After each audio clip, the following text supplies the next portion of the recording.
When the Great Crusade was young, and the Emperor's vision of unity stretched across 10,000 worlds, long before the Inquisition became the paranoid shadow it is today, the Grey Knights emerged from the deepest secrets of the Imperial Palace. Their origins remain shrouded in mystery even to the most learned inquisitors of the 41st millennium. But what fragments of knowledge survive paint a picture of warriors who achieved mastery over the warp's most dangerous denizens when humanity's greatest protector still walked among his people. In the grim darkness of the far future, where corruption seeps through the cracks of reality itself, 1,000 warriors stand as humanity's final bulwark against the denizens of the Imperium. They are the Grey Knights, the daemon hunters whose very existence was forged in secrecy during the darkest hour of the Imperium's birth. Their silver armor bears no heraldry save their own. Their names are known to none save their brotherhood, and their deeds are whispered only in the most classified archives of Terra. Consider the scope of their impossibility. In a galaxy where entire Space Marine chapters have fallen to the whispers of chaos, where Primarchs themselves prove vulnerable to corruption, and where even the most stalwart Imperial servants can be turned by the slightest exposure to the warp's influence, these warriors have never, not once in 10 millennia, produced a single traitor. Not one Grey Knight has ever fallen to chaos corruption, a record so unprecedented that it defies the very nature of human weakness that defines the 40th millennium. Archaeological evidence scattered across the galaxy tells fragments of their tale. In the deepest vaults of the Ordo Malleus, servo skulls tend to data crystals containing partial records of their founding, each file requiring the personal authorization of an Inquisitor Lord to access. On distant battlefields where reality itself once bent and twisted under demonic assault, Auspex readings still detect trace signatures of blessed silver and sanctified adamantium. The ghost echoes of Grey Knights who fought and died to preserve worlds whose populations never knew how close they came to eternal damnation.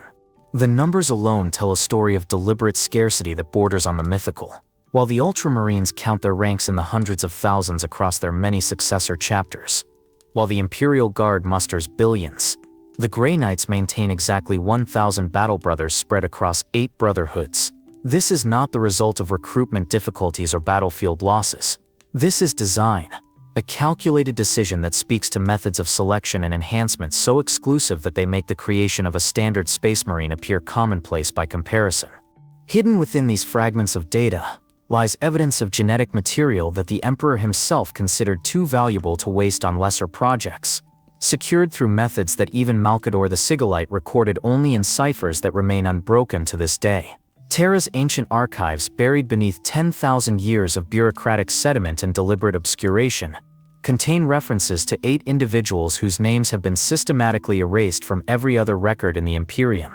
These 8, known only by numerical designations in the most classified documents, underwent procedures that went beyond even the transformation inflicted upon the Primarchs themselves.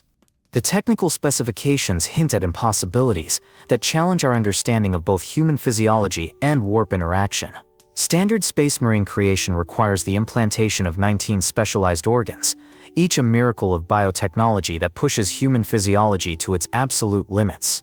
The process claims the lives of 9 aspirants out of every 10, and even successful candidates emerge forever changed, no longer truly human in any conventional sense.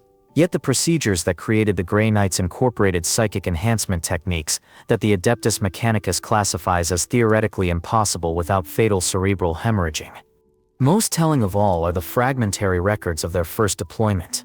Unlike other Space Marine chapters, which were gradually integrated into the Great Crusade's military structure over decades of campaigning, the Grey Knights appeared fully formed and immediately operational during the final stages of the Horus Heresy.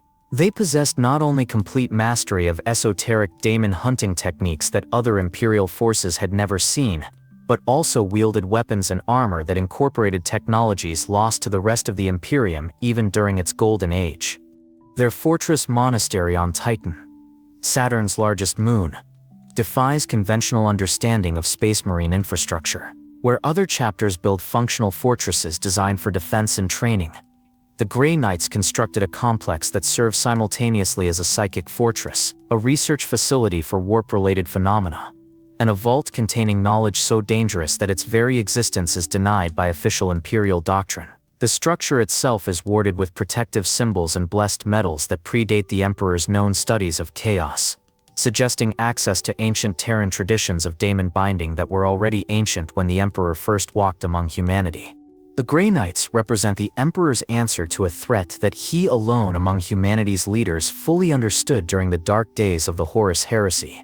While his sons waged war across the galaxy, and his armies fought to preserve the dream of human unity, he worked in absolute secrecy to create warriors who could face enemies that conventional force could never defeat. They are the product of techniques and knowledge that died with their creator, inheritors of a legacy that makes them simultaneously the most blessed and most burdened of all Imperial forces.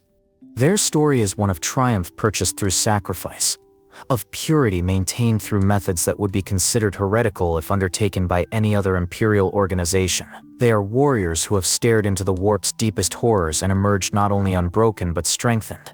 Defenders of humanity who operate in shadows so deep that their greatest victories can never be celebrated, their most crucial defeats never mourned by those they died to protect. In understanding the Grey Knights, we glimpse the true scope of the Emperor's vision, and the terrible prices he was willing to pay to preserve humanity's future. They are living proof that even in a universe where hope is a luxury few can afford, there remain guardians who stand eternal watch against the darkness. Silver-armored phantoms whose very existence ensures that humanity endures, no matter the cost. The galaxy of the late 30th millennium bore little resemblance to the nightmare realm it would become in the ages that followed. During the final centuries of the Great Crusade, before the Horus Heresy tore the Imperium asunder, the warp itself flowed with different currents, its tides less poisoned by the concentrated malevolence that would later define it. Yet even in those comparatively golden days, perceptive observers noted disturbing changes in the fabric of reality itself, subtle alterations that would prove to be the first symptoms of a cosmic infection spreading through the galaxy's spiritual foundations. Statistical analysis of Navigator's reports from this period reveals a troubling pattern that Imperial scholars would not fully comprehend until centuries later. Between the years 005.M31 and 014.M31, incidents of warp anomalies increased by approximately 400% across all Imperial shipping routes. These were not the massive warp storms that occasionally disrupted galactic travel, but rather small-scale disturbances that defied conventional explanation.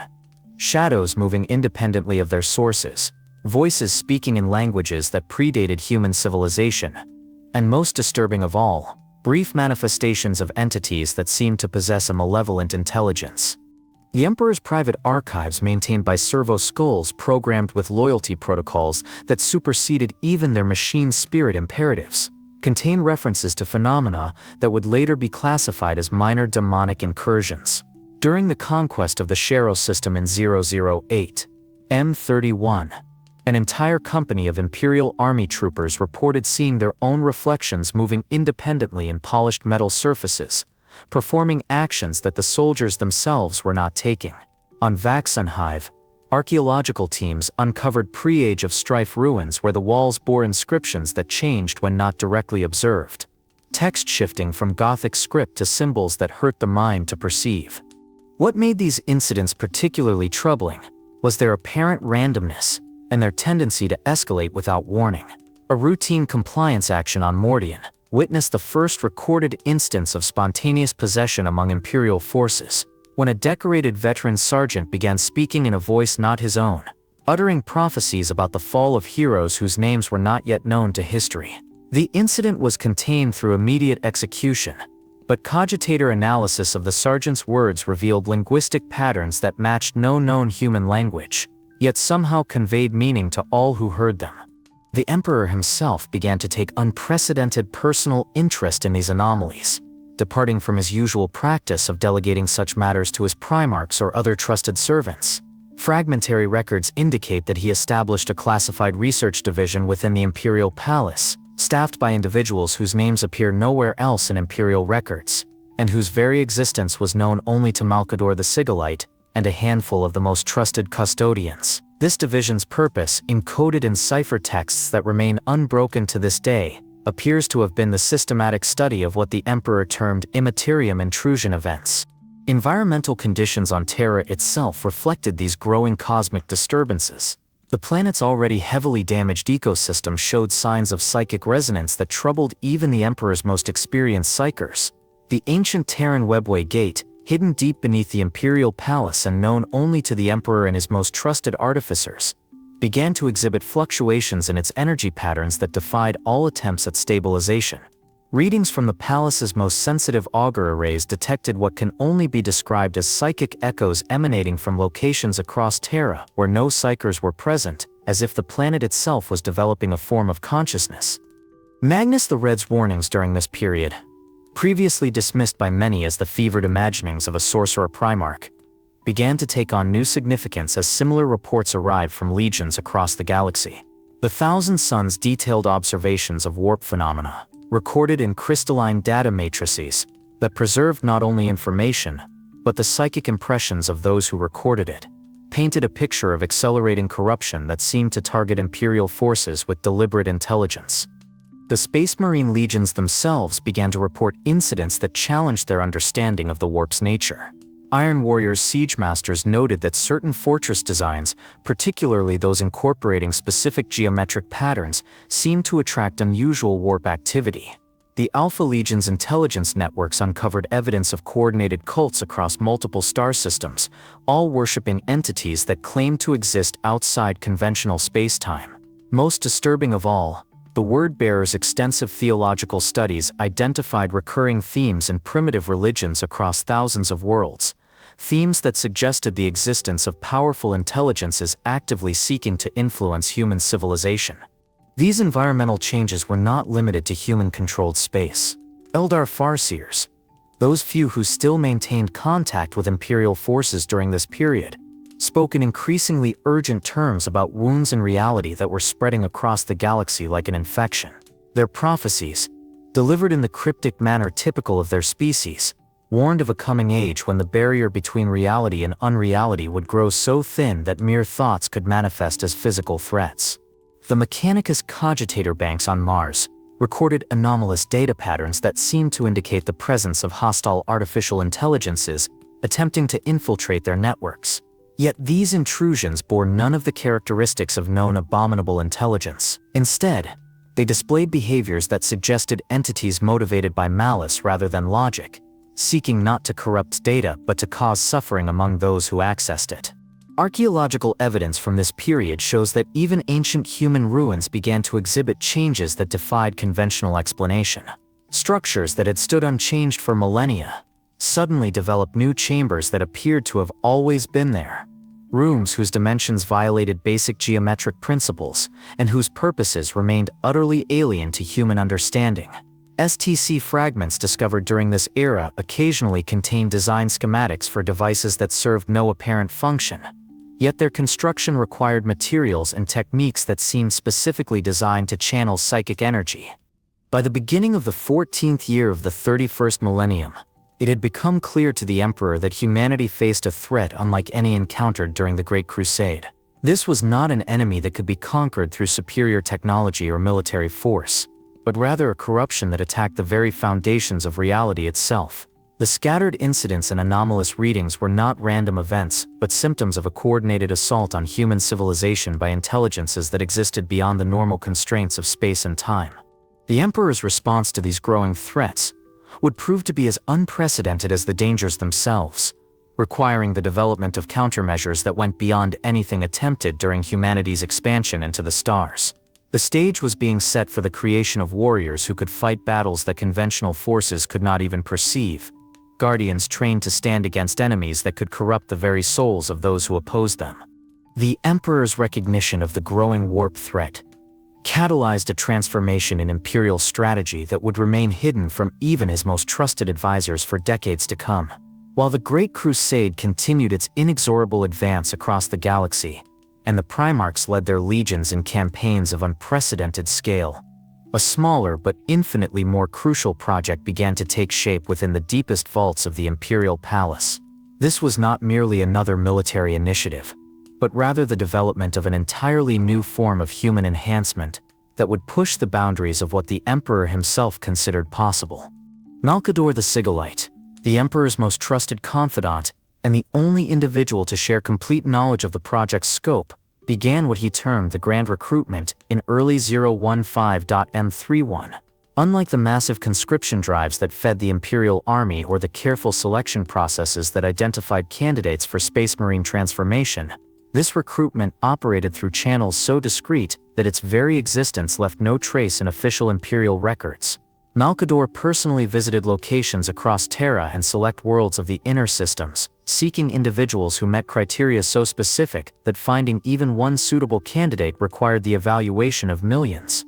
The selection process itself defied conventional understanding of human enhancement protocols, where Space Marine recruitment focused on physical prowess, genetic compatibility, and psychological resilience. The candidates sought by Malkador possessed characteristics that appeared to exist at the intersection of genetics, psychology, and psychic potential. Each individual selected demonstrated not only exceptional resistance to psychic influence, but also an innate ability to perceive warp phenomena without suffering the madness that typically afflicted untrained psychers. Most remarkably, they showed signs of what Imperial scholars would later term psychic null resonance, the ability to exist in proximity to warp entities without providing them with the emotional or psychic sustenance upon which such creatures fed. The 8 individuals ultimately chosen for the project represented the culmination of this selection process. Though their origins and identities were immediately classified beyond even the highest levels of Imperial security clearance, what fragmentary records survive suggest that they came from diverse backgrounds across the Imperium, united not by social status or military achievement, but by a shared genetic heritage that could be traced back to specific bloodlines on ancient Terra. These bloodlines, according to encrypted notes in Malkador's personal archive, had been monitored by the Emperor since before the Age of Strife, their genetic patterns preserved through careful breeding programs that spanned millennia. The facilities constructed for their transformation lay hidden beneath the Imperial Palace's deepest foundations, in chambers that had been excavated using techniques that left no trace of their construction in any architectural database. These laboratories combined the most advanced biotechnology available to the Imperium with experimental psychic enhancement methods that drew upon knowledge the Emperor had gathered during his long journey through human history. The energy requirements alone necessitated the construction of dedicated plasma reactors, whose power output exceeded that of entire forge worlds, their signatures masked by psychic dampening fields that made their very existence undetectable to all but the most sophisticated augur arrays. The transformation process began with genetic modifications that went far beyond the standard Space Marine enhancement protocols, where typical Astartes received 19 specialized organs that modified their physiology in predetermined ways. The 8 candidates underwent genetic restructuring at the cellular level, their very DNA rewritten using techniques that combined biotechnology with psychic manipulation.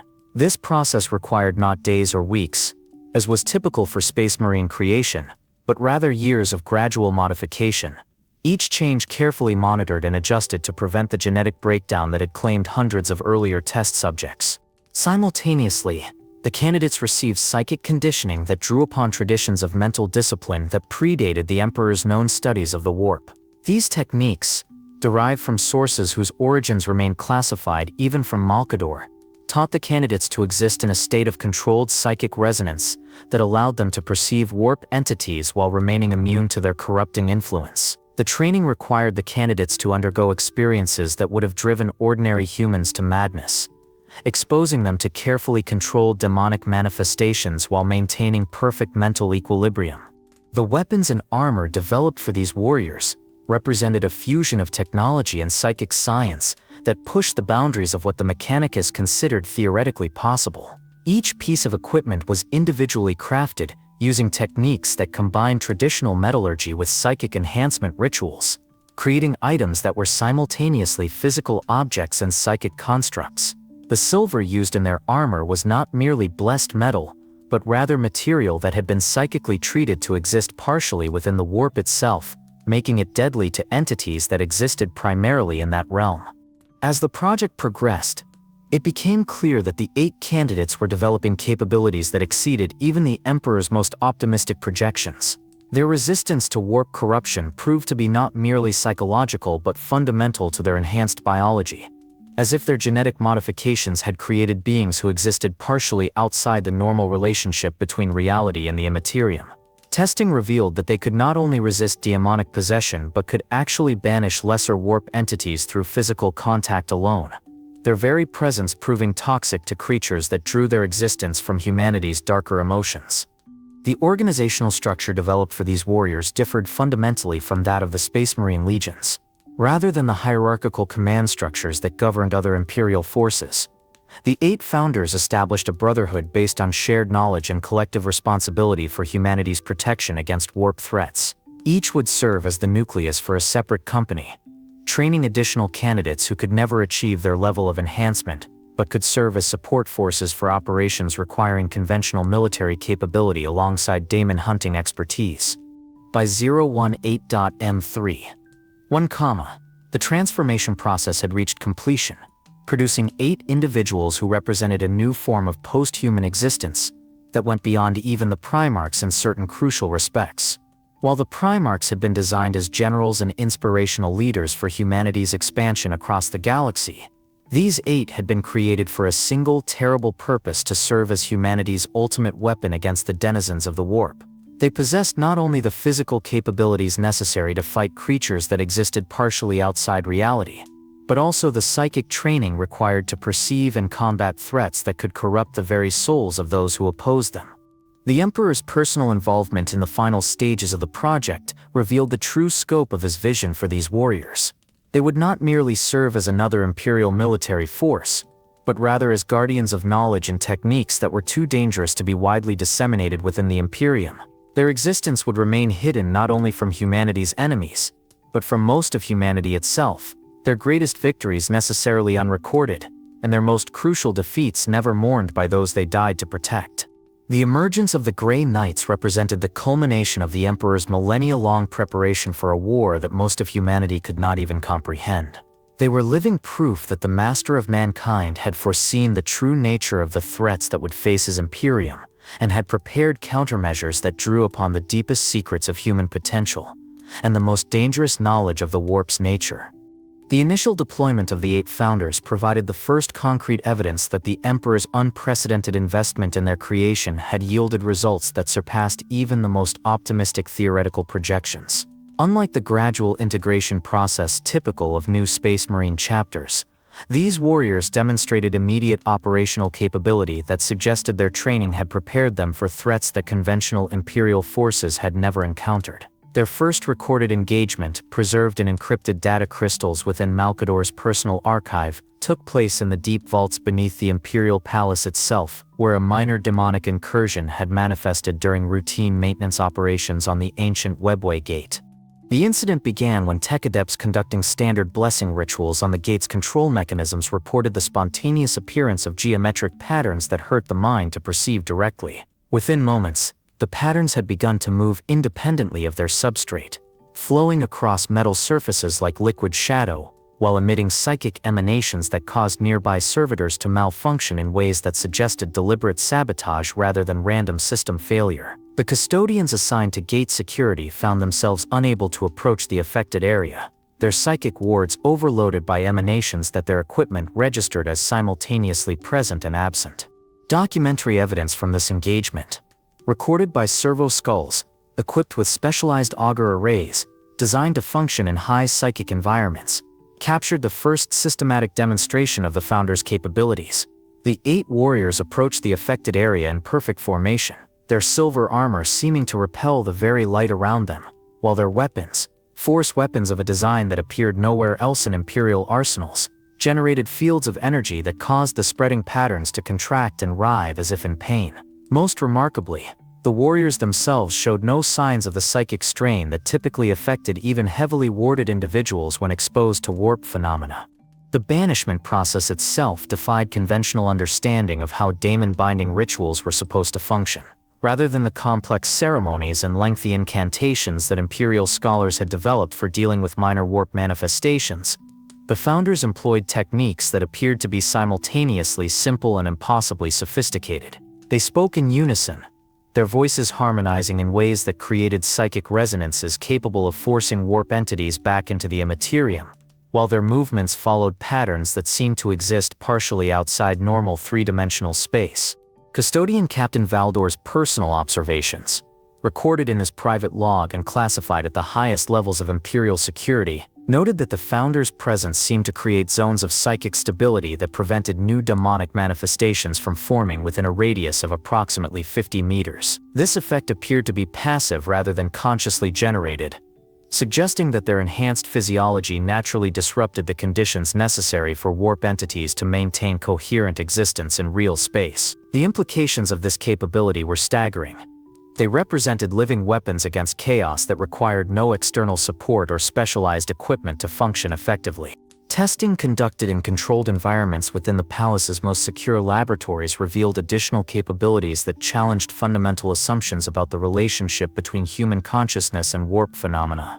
When exposed to psychic attacks that would have driven ordinary humans to madness within seconds, the Founders not only remained unaffected, but seemed to absorb and neutralize the hostile energies directed against them. Brain pattern analysis conducted during these tests showed neural activity that corresponded to no known human baseline, with regions of their enhanced minds operating according to principles that Imperial scholars could observe but not comprehend. The weapons developed specifically for their use demonstrated effectiveness against warp entities that exceeded all theoretical projections. Their force weapons, incorporating psychic enhancement matrices that drew upon the wielder's own mental energy, could disrupt the fundamental structure of demonic manifestations, causing lesser entities to discorporate instantly upon contact. More sophisticated weapons in their arsenal, including prototypes of what would later become known as Nemesis force weapons, proved capable of permanently destroying warp entities rather than merely banishing them back to the Imperium. Reactions from other palace inhabitants to the Founder's presence provided additional evidence of their unique nature. Psychers assigned to palace duties reported experiencing unusual sensations when in proximity to the 8 warriors, not the typical psychic static associated with individuals possessing strong mental defenses, but rather a sensation described as emptiness or silence that some found more disturbing than any psychic emanation. Navigator families stationed on Terra refused to enter the same chambers as the Founders, claiming that their presence made it impossible to perceive the warp currents necessary for their profession. Perhaps most significantly, the Founders demonstrated an intuitive understanding of demonic psychology that allowed them to predict and counter warp entity behavior with uncanny accuracy. During simulated combat scenarios involving carefully contained minor daemons, they consistently anticipated their opponent's actions, suggesting either precognitive abilities or access to information about demonic nature that existed outside normal Imperial knowledge. This tactical prescience proved particularly valuable when dealing with the more sophisticated warp entities that had begun to manifest during the late stages of the Great Crusade. The armor systems developed for the Founders incorporated technologies that pushed the boundaries of what the Mechanicus considered theoretically possible. Each suit combined physical protection with psychic shielding that operated according to principles derived from the Emperor's personal studies of warp phenomena. The silver used in their construction had been subjected to blessing rituals that took place over a period of years, creating material that existed simultaneously in real space and the immaterium. This dual-state metal proved lethal to warp entities upon contact, causing them to experience what Imperial scholars termed existential dissolution. Training exercises conducted within specially constructed combat chambers revealed combat capabilities that surpassed those of even veteran custodians when fighting warp-touched opponents.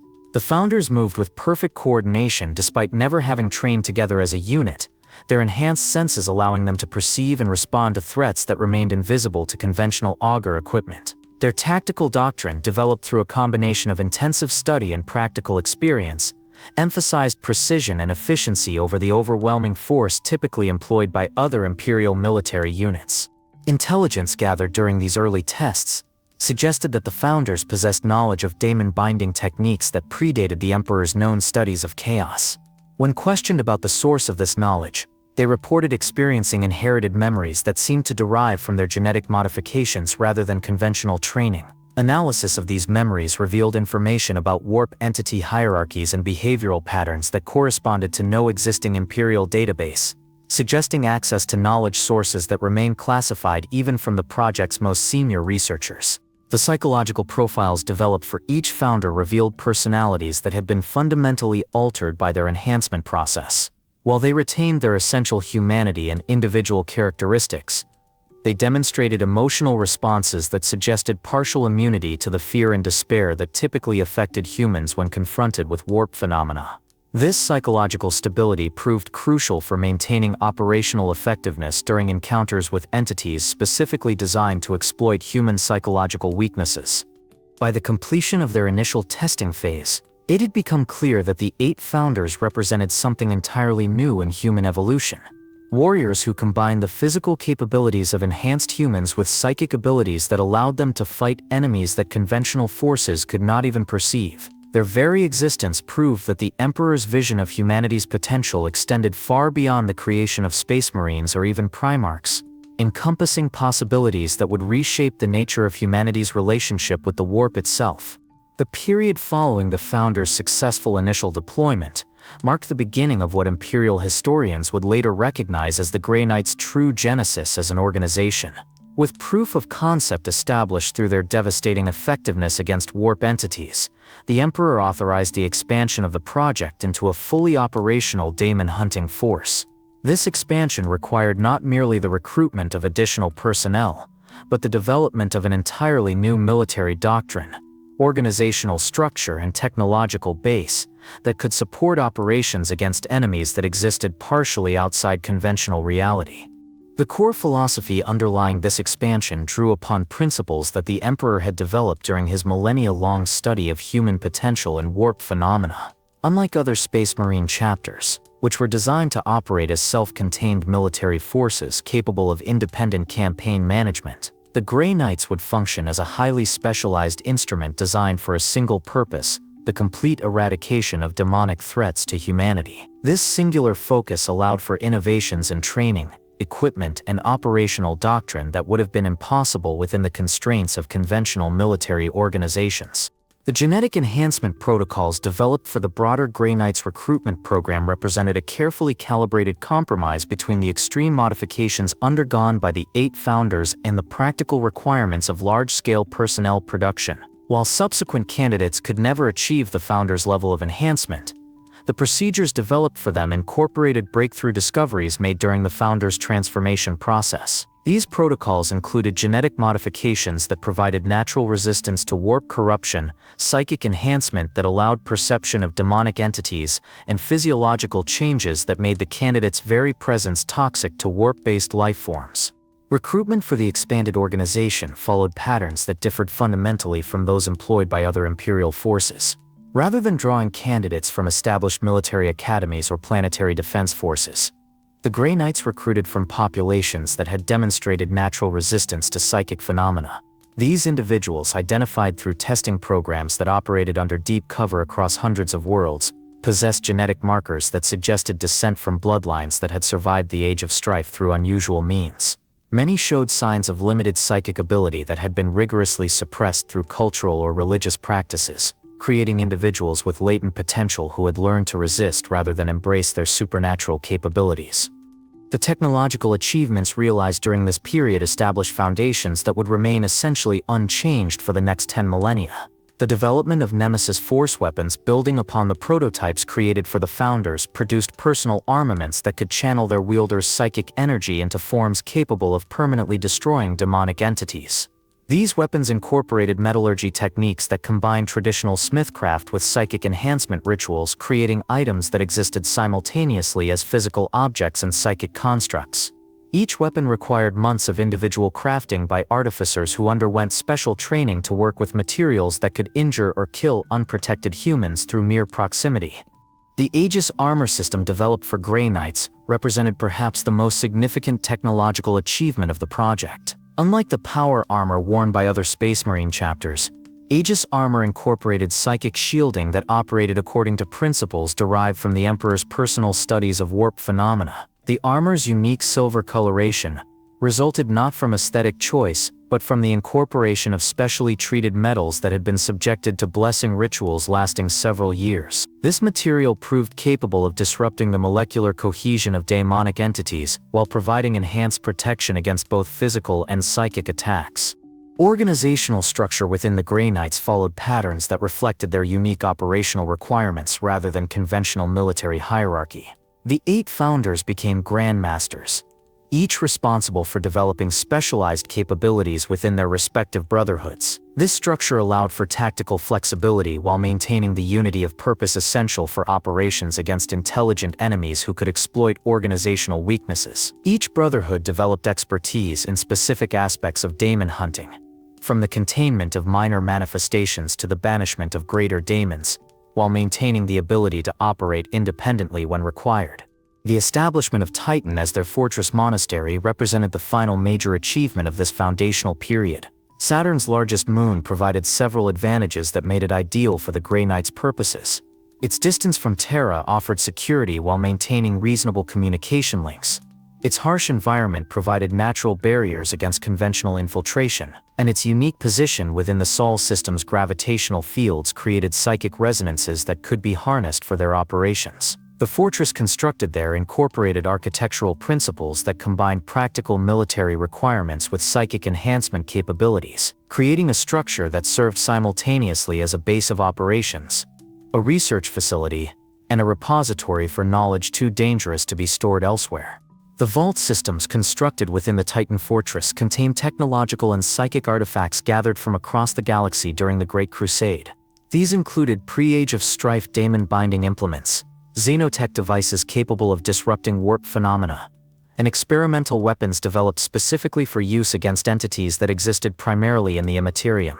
The organization and cataloging of these materials required the development of new classification systems that could account for objects whose properties changed based on the psychic state of those who observed them.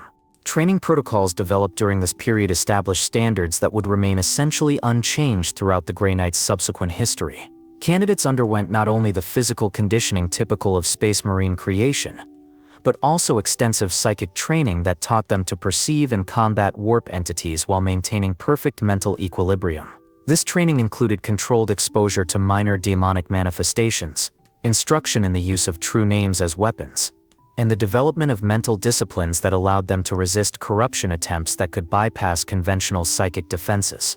The creation of the Grey Knight's unique codex represented the systematization of daemon hunting knowledge that had previously existed only in fragmentary form across various Imperial sources. This document, compiled through the combined efforts of the 8 founders and drawing upon the Emperor's personal archives, contained detailed information about demonic hierarchies, banishment techniques, and tactical doctrine for operations against warp entities. Unlike other Space Marine codices, which focused primarily on conventional military tactics, the Grey Knight's Codex dealt extensively with psychological and spiritual preparation for combat against enemies designed to exploit human weaknesses. The integration of select Inquisitors into Grey Knight's operations during this period established precedents for cooperation that would prove crucial in later centuries.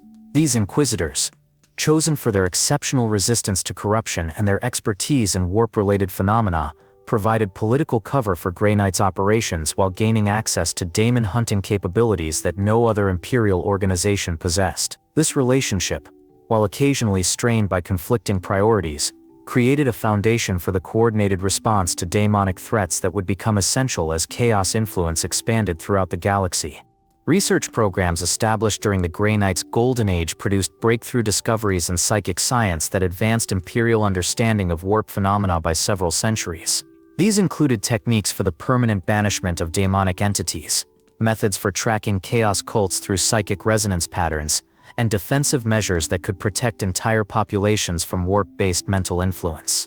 Much of this knowledge remained classified at levels that restricted access to only the most senior Grey Knights and their closest Inquisitor allies. The development of true name databases represented perhaps the most significant long-term achievement of this period. Through systematic study of captured daemons and analysis of ancient texts recovered during the Great Crusade, the Grey Knights compiled comprehensive records of the true names of thousands of warp entities. These names, when properly pronounced and supported by appropriate psychic techniques, could be used to banish or bind daemons regardless of their power level. The compilation and protection of this information required the development of entirely new archival systems that could store knowledge that was inherently dangerous to possess. By the conclusion of this foundational period, the Grey Knights had established themselves as humanity's premier daemon hunting force, possessing capabilities that no other Imperial organization could match. Their success during these early years created a template for operations against chaos that would prove its worth across 10 millennia of continuous warfare against the forces of the warp. The Grey Knights' transition from an experimental project to an operational force marked the beginning of their true test against the growing daemon threat that plagued the late Great Crusade. Their core philosophy of absolute precision and surgical intervention reflected hard-learned lessons about the nature of warp entities and the devastating consequences of allowing even minor daemonic incursions to persist unchecked. Unlike conventional Imperial forces, which relied on overwhelming firepower and numerical superiority to achieve victory, the Grey Knights developed an operational doctrine based on perfect intelligence, flawless execution, and the complete eradication of chaos influence from affected areas. The spreading of their influence across Imperial space followed carefully planned patterns that prioritized maximum effectiveness while maintaining the absolute secrecy essential to their mission. Each operation began with extensive intelligence gathering conducted through networks of Inquisitor allies and specialized reconnaissance teams trained to identify psychic anomalies that might indicate demonic activity. This preparatory phase often lasted months or even years, as Grey Knight strategists analyzed threat patterns and developed specific countermeasures tailored to the particular type of warp entity involved in each incident. Their first major deployment beyond the Sol system occurred during the cleansing of the Cornovan system, where a minor daemon prince had established a foothold on 3 separate worlds through coordinated cult activities. The operation demonstrated the Grey Knight's ability to conduct simultaneous multi-world interventions with surgical precision that minimize collateral damage while ensuring complete eradication of chaos influence. Strike forces from 3 different brotherhoods deployed simultaneously, each equipped with intelligence about the specific daemon subspecies they would encounter and armed with weapons blessed specifically for use against that particular type of warp entity. The Cornovan operation's success established precedents for Grey Knight's methodology that would remain essentially unchanged for millennia. Rather than announcing their arrival and requesting local support, as was typical for other Space Marine operations, Grey Knight's forces appeared without warning and conducted their missions with minimal interaction with local Imperial authorities. This approach prevented the political complications that often arose when dealing with planetary governors who might harbor cult sympathizers, while also denying daemon entities the opportunity to prepare countermeasures based on advance warning of Imperial response. Reactions from other Space Marine chapters to the Grey Knight's emergence varied significantly based on their own experiences with warp phenomena and their commanders' willingness to acknowledge threats that existed outside conventional military doctrine. The Iron Hands, with their emphasis on cold logic and systematic analysis, proved surprisingly receptive to Grey Knight's tactical doctrine and occasionally provided technical support for operations requiring specialized equipment. The Imperial Fists, reflecting their pragmatic approach to warfare, developed cooperative protocols that allowed for joint operations when daemon threats coincided with conventional military objectives. More problematic were interactions with chapters whose doctrinal approaches conflicted with Grey Knight's operational requirements. The World Eaters, even before their fall to chaos, demonstrated hostility toward Grey Knight's methods that they perceived as overly cautious and insufficiently aggressive.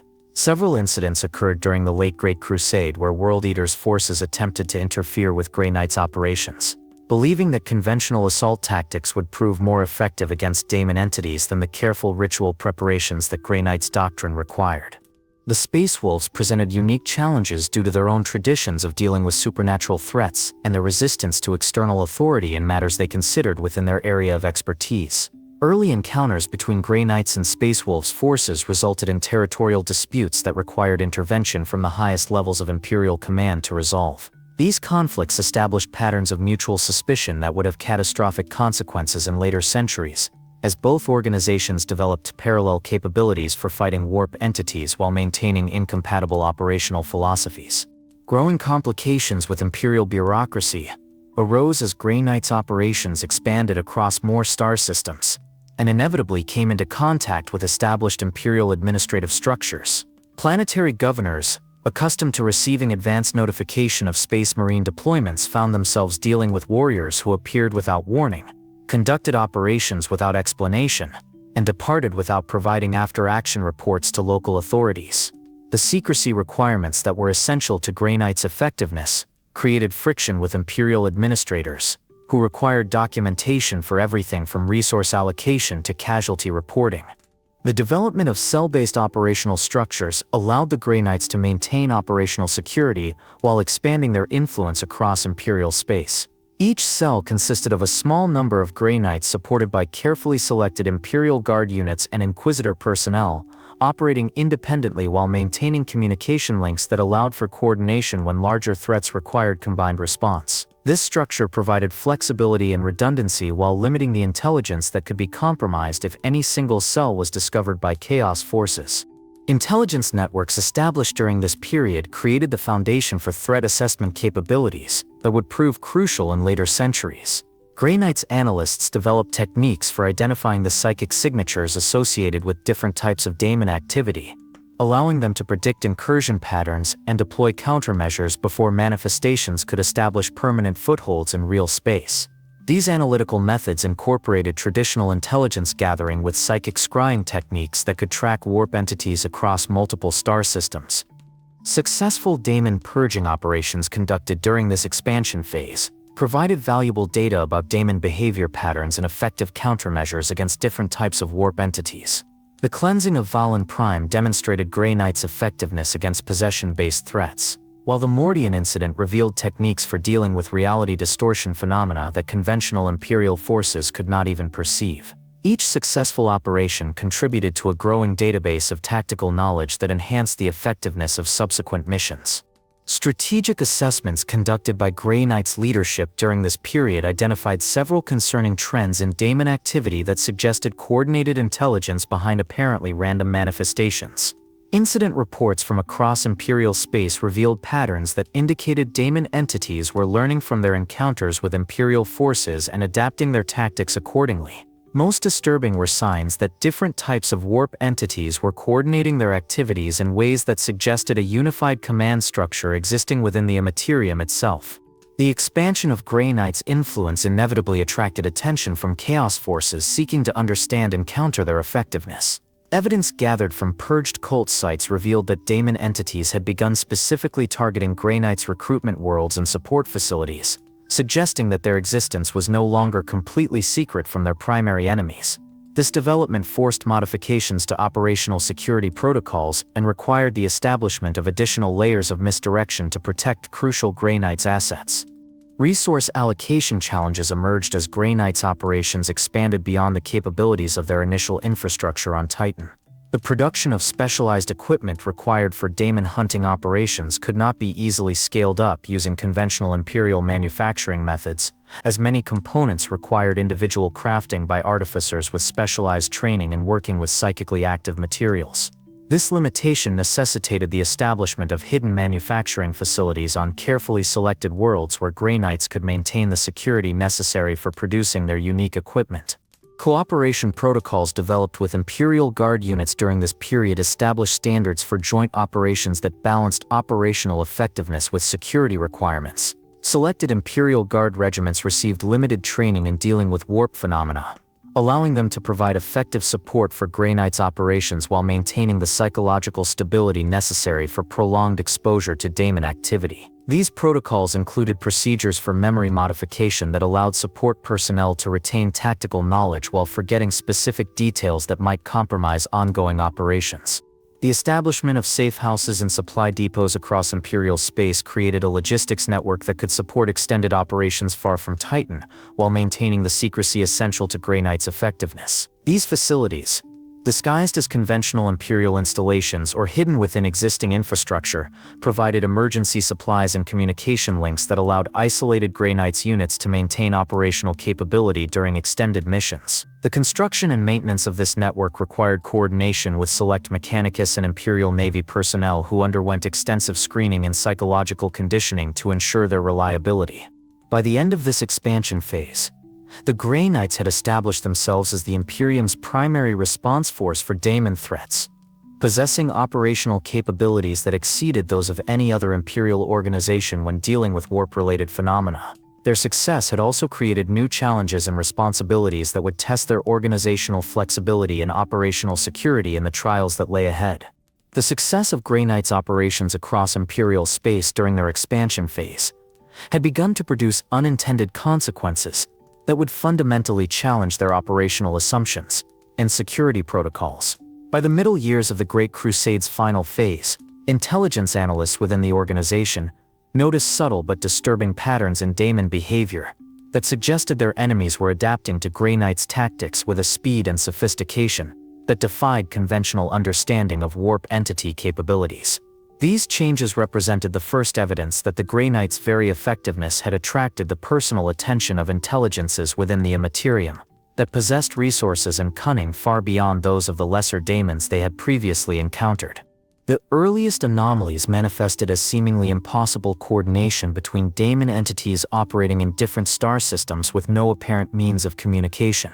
Cult activities on worlds separated by hundreds of light years began displaying tactical similarities that suggested shared intelligence sources, while daemon manifestations showed signs of advanced preparation that indicated foreknowledge of Grey Knights' response patterns. Intelligence reports from Inquisitor allies documented incidents where Chaos cultists had prepared specific countermeasures against Grey Knights' equipment and tactics, including blessed weapons designed to disrupt Aegis armor systems and ritual circles configured to interfere with psychic banishment techniques. Investigation teams dispatched to analyze these anomalies discovered evidence of intelligence-gathering operations directed specifically against Grey Knights' personnel and facilities. Cult infiltrators had attempted to penetrate support organizations associated with Grey Knights' operations, while daemon entities had begun targeting the families and associates of individuals known to have contact with the organization. Most disturbing were reports of psychic reconnaissance attempts directed against Titan itself, suggesting that entities within the warp had identified the Grey Knights' primary base of operations despite the extensive wards and concealment measures protecting the facility. The growing frequency of coordinated chaos responses to Grey Knights' operations indicated that their enemies had developed systematic methods for tracking and predicting their activities. Operations that should have achieved complete surprise instead encountered prepared resistance, while carefully planned multi-world interventions found themselves facing coordinated countermeasures that suggested advance warning of Imperial intentions. Analysis of captured cult documents revealed detailed intelligence about Grey Knights' organizational structure, equipment capabilities, and tactical doctrine that could only have been obtained through prolonged observation by entities with access to information that should have been completely secure. Failed attempts to identify the source of these intelligence leaks revealed the inadequacy of conventional security measures when dealing with enemies that operated partially outside normal space-time constraints. Traditional counterintelligence techniques proved useless against entities that could observe events through psychic means or access information through methods that bypassed conventional communication channels entirely. The realization that their enemies possessed intelligence capabilities that exceeded those of any known Imperial organization forced fundamental reassessment of operational security protocols and threat evaluation procedures. Clues pointing to systematic intelligence gathering by Chaos forces emerged from analysis of daemon behavior patterns during captured specimen interrogations. Daemons that should have possessed only limited knowledge of real space events demonstrated detailed understanding of Grey Knights' capabilities and limitations, while lesser entities showed signs of coordination that suggested access to shared databases of tactical information. Most concerning were indications that daemon entities were conducting deliberate experiments designed to test Grey Knights' response capabilities and identify weaknesses that could be exploited in future encounters. The development of daemon foreknowledge regarding Grey Knights' operations represented perhaps the most serious threat to organizational effectiveness that had emerged since their founding. Multiple incidents occurred where strike forces arrived at target locations to find that daemon entities had already departed, leaving behind only evidence of their presence and signs that they had anticipated Imperial intervention. In some cases, cult activities appeared to have been deliberately designed to attract Grey Knights' attention while concealing the true objectives of Chaos operations in the same star systems. Psychological analysis of captured cultists revealed disturbing evidence of indoctrination techniques specifically designed to counter Grey Knights' interrogation methods. Traditional approaches to extracting information from Chaos cult members proved ineffective against individuals who had undergone conditioning that made them immune to the psychic pressure techniques that had previously been reliable sources of tactical intelligence. This development suggested that Chaos forces had obtained detailed knowledge of Grey Knights' interrogation procedures and had developed specific countermeasures against them. The appearance of specialized daemon entities designed specifically to combat Grey Knights represented the most direct evidence of adaptive Chaos responses to their activities. These entities, classified by Imperial scholars as daemon hunter-killers, possessed capabilities that seemed specifically tailored to exploit perceived weaknesses in Grey Knight's enhancement protocols. Their psychic abilities were configured to disrupt the mental disciplines that provided Grey Knights with resistance to warp phenomena, while their physical forms incorporated features designed to penetrate Aegis armor systems through methods that conventional testing had failed to anticipate. Infiltration attempts directed against Grey Knight's support networks revealed the existence of Chaos agents with knowledge of organizational structures and personnel that should have been completely classified. Several incidents occurred where individuals with legitimate access to Grey Knight's facilities attempted to introduce corrupted equipment or personnel into secure areas, suggesting that Chaos forces had succeeded in placing long-term agents within the organization's extended support structure. These attempts forced comprehensive security reviews that revealed additional vulnerabilities in protocols that had been considered completely secure. The emergence of cult activities specifically targeting Grey Knight's recruitment worlds represented a direct threat to the organization's long-term viability. Chaos agents had somehow identified the genetic markers and bloodline characteristics that determined Grey Knight's recruitment eligibility, allowing them to target potential candidates before they could be identified by Imperial scouts. These operations appeared designed not only to deny recruitment opportunities to the Grey Knights, but also to corrupt potential candidates in ways that would make them unsuitable for enhancement while potentially creating infiltration opportunities for Chaos forces. Strange mutations appearing in local populations following Grey Knight's operations provided evidence that their presence was having unintended effects on normal humans exposed to their activities. These mutations, while not indicating Chaos corruption, suggested that the psychic emanations associated with Grey Knight's equipment and procedures were causing genetic changes in individuals who lacked the enhanced resistance of Grey Knight's personnel. Analysis of these effects revealed patterns that could potentially be exploited by Chaos forces seeking to identify worlds where Grey Knight's operations had taken place. Intelligence gathered from purged daemon sites revealed evidence of ritual activities designed specifically to study and catalog Grey Knight's capabilities for transmission to entities within the warp. These rituals incorporated components taken from battlefields where Grey Knights had fought, suggesting that daemon entities were conducting systematic analysis of their equipment, tactics, and physiological characteristics. The sophistication of these research operations indicated coordination by intelligences that possessed scientific capabilities rivaling those of the Imperial Mechanicus. Environmental monitoring systems established around Grey Knight's operational areas detected psychic resonance patterns that suggested their activities were being observed by entities operating from within the warp itself. These observations appeared to be conducted by intelligences that could maintain awareness of real space events for extended periods while remaining completely undetectable through conventional auger equipment. The implications of this surveillance capability forced recognition that operational security measures based on physical concealment were inadequate when dealing with enemies that could observe activities through purely psychic means. Investigation of communication security protocols revealed potential vulnerabilities that could allow Chaos forces to intercept information transmitted between Grey Knight's facilities and personnel.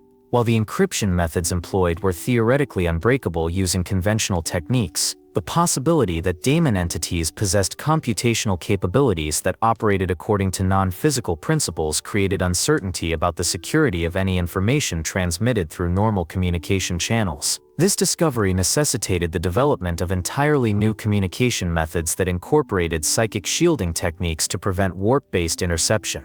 The realization that corruption appeared to originate from within Imperial institutions rather than external infiltration represented the most disturbing development of this period. Evidence suggested that some of the intelligence reaching Chaos forces was being provided by individuals within the Imperial hierarchy who possessed legitimate access to classified information about Grey Knight's operations. These potential security breaches indicated that the organization faced threats from enemies who had successfully penetrated the highest levels of Imperial command structure, creating vulnerabilities that conventional security measures could not address. The coordinated Chaos response that emerged during the final years of the Great Crusade represented a qualitative shift in the nature of threats facing the Grey Knights that went far beyond simple tactical adaptation. Intelligence analysis revealed that daemon entities across multiple star systems had begun operating according to unified strategic principles that suggested direct coordination by greater daemons or possibly even the Chaos gods themselves. This development transformed isolated daemon hunting operations into components of a galaxy-spanning conflict where the Grey Knights found themselves facing enemies that possessed not only supernatural capabilities but also strategic intelligence that could anticipate and counter their most sophisticated operational planning. The nature of this coordinated response manifested through daemon entities that demonstrated unprecedented knowledge of Grey Knight's capabilities and limitations, suggesting systematic study by intelligences that could observe their operations across both real space and the Imperium simultaneously. Daemon princes began appearing with equipment and abilities specifically designed to counter Grey Knight's tactics, including psychic shields configured to deflect nemesis weapon strikes and reality distortion fields that could disrupt the blessing rituals essential to Grey Knight's operational effectiveness. Most disturbing was evidence that these entities possessed detailed knowledge of individual Grey Knight's personal combat styles and psychological profiles, allowing them to tailor their attacks for maximum effectiveness against specific opponents. The first major confrontation with these prepared daemon forces occurred during the Battle of Bob Bastion, where a greater daemon of Tzeentch had established a foothold within an imperial fortress that served as a strategic communications hub for 3 separate star systems. Intelligence reports suggested a routine daemon hunting operation against a minor incursion, but Grey Knight's forces arriving at the target discovered a carefully prepared trap that incorporated countermeasures against every aspect of their standard operational doctrine. The daemon entity, later identified as the Greater Daemon Ahriman's Bane, had configured the fortress's architecture to channel and amplify psychic energy in ways that turned the Grey Knight's own abilities against them. The engagement revealed the devastating effectiveness of chaos forces that had been specifically prepared to combat Grey Knights. Conventional banishment techniques proved ineffective against daemon entities that had been warded using corrupted versions of Imperial psychic protection rituals, while nemesis weapons encountered resistance from materials that appeared to be composed partially of crystallized warp energy. Most shocking was the discovery that the daemon forces possessed detailed intelligence about the true names database maintained on Titan, allowing them to prepare countermeasures against banishment attempts using names that the Grey Knights had considered absolutely secure. Escalating conflict patterns across Imperial space revealed that the Bob Bastion incident was not an isolated occurrence, but rather part of a coordinated campaign designed to test and catalog Grey Knight's response capabilities. Similar traps appeared on dozens of worlds, each incorporating lessons learned from previous encounters and designed to gather specific intelligence about different aspects of Grey Knight's operations. Analysis of these incidents revealed that Chaos forces were conducting systematic research into Grey Knight's capabilities that exceeded the sophistication of many Imperial scientific programs. The coordination between different types of daemon entities during these engagements suggested command structures within the warp that possessed strategic planning capabilities rivaling those of the Imperial military hierarchy. Lesser daemons operated according to tactical doctrine that maximized their effectiveness against Grey Knights while minimizing their own casualties, indicating training and discipline that should have been impossible for entities traditionally characterized by chaotic and unpredictable behavior. Greater daemons demonstrated strategic patience and long-term planning abilities that allowed them to establish complex multi-world operations designed to draw Grey Knights' forces into predetermined killing zones. Warp storms began appearing with timing and positioning that suggested deliberate manipulation rather than natural phenomena, creating strategic impediments to Grey Knight's operations that forced modifications to deployment schedules and operational planning. These storms isolated target systems at crucial moments, preventing rapid response to daemon incursions while providing Chaos forces with time to establish stronger footholds before Imperial intervention could arrive. Meteorological analysis revealed patterns that indicated these phenomena were being generated through coordinated ritual activities conducted across multiple star systems simultaneously. The appearance of blessed weapons in daemon hands represented perhaps the most disturbing evidence of systematic intelligence gathering by Chaos forces. These weapons, incorporating corrupted versions of Grey Knight's blessing techniques, proved capable of penetrating Aegis armor and disrupting the psychic defenses that provided Grey Knights with their resistance to warp phenomena.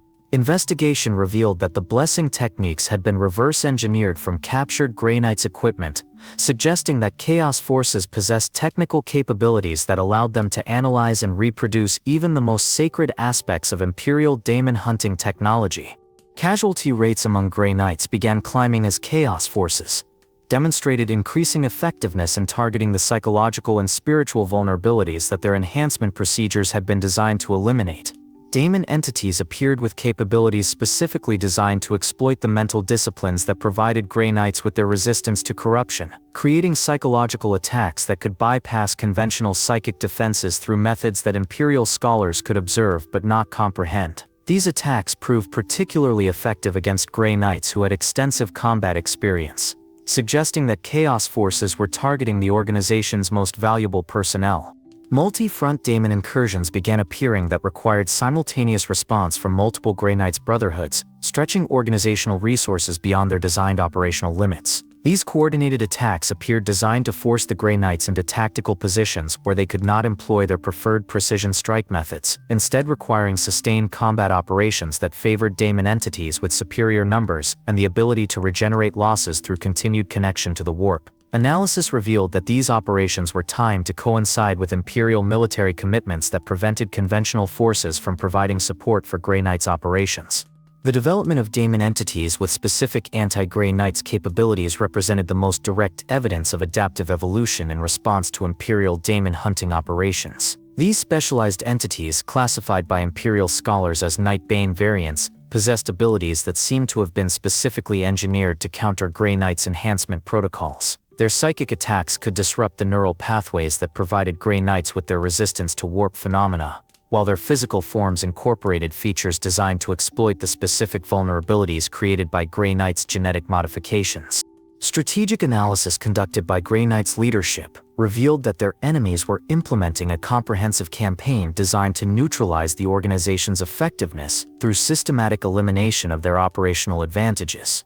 This campaign incorporated intelligence gathering, tactical adaptation, and strategic coordination that suggested planning by entities with access to information about Grey Knights' capabilities that extended far beyond what should have been available through conventional observation.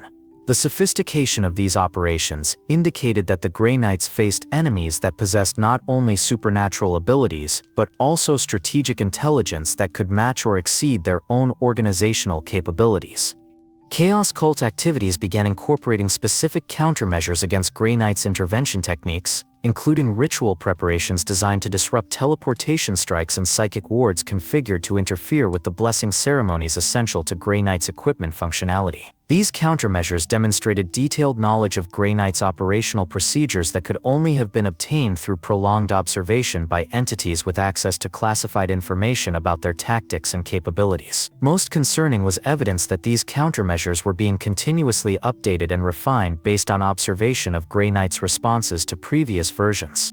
The targeting of Grey Knights support networks by specialized daemon entities revealed that Chaos forces had identified and prioritized the elimination of the logistical infrastructure that enabled Grey Knights operations.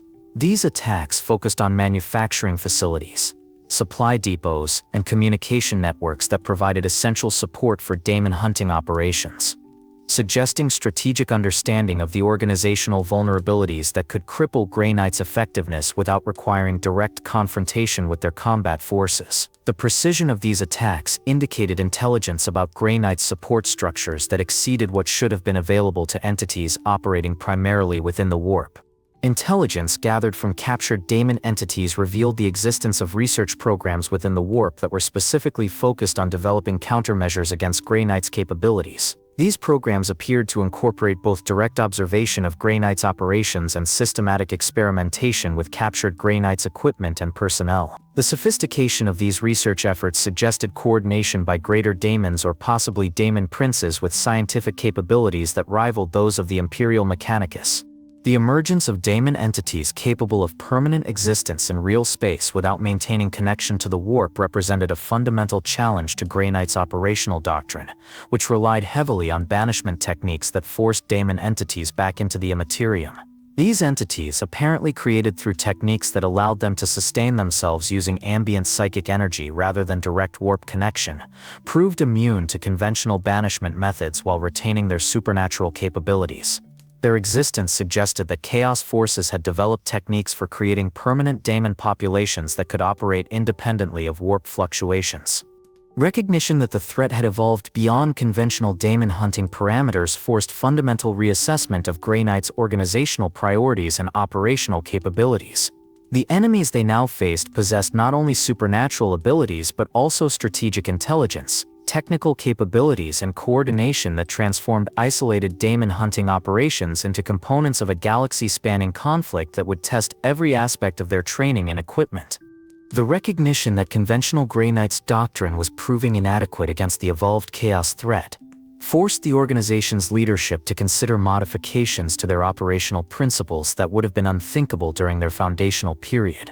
The 8 Grand Masters, meeting in council chambers beneath Titan's surface where the walls themselves had been carved with protective wards, faced the stark reality that their enemy's adaptation had outpaced their own organizational evolution. The discussion that followed would lead to decisions that fundamentally altered the nature of Grey Knight's operations, while introducing risks that even their enhanced resistance to corruption could not entirely mitigate. The abandonment of previously inviolate restrictions on daemon interrogation marked the first major departure from established doctrine, where Grey Knights had previously destroyed captured daemon entities immediately upon conclusion of tactical questioning. Desperate intelligence requirements now demanded extended interrogation sessions designed to extract detailed information about chaos strategic planning and organizational capabilities. These procedures required the construction of specialized containment facilities on Titan that incorporated binding techniques derived from pre-imperial daemon lore recovered from the deepest archives of Terra's ancient libraries. Interrogation techniques developed during this period incorporated methods that pushed the boundaries of what Grey Knight's psychic training could safely accommodate.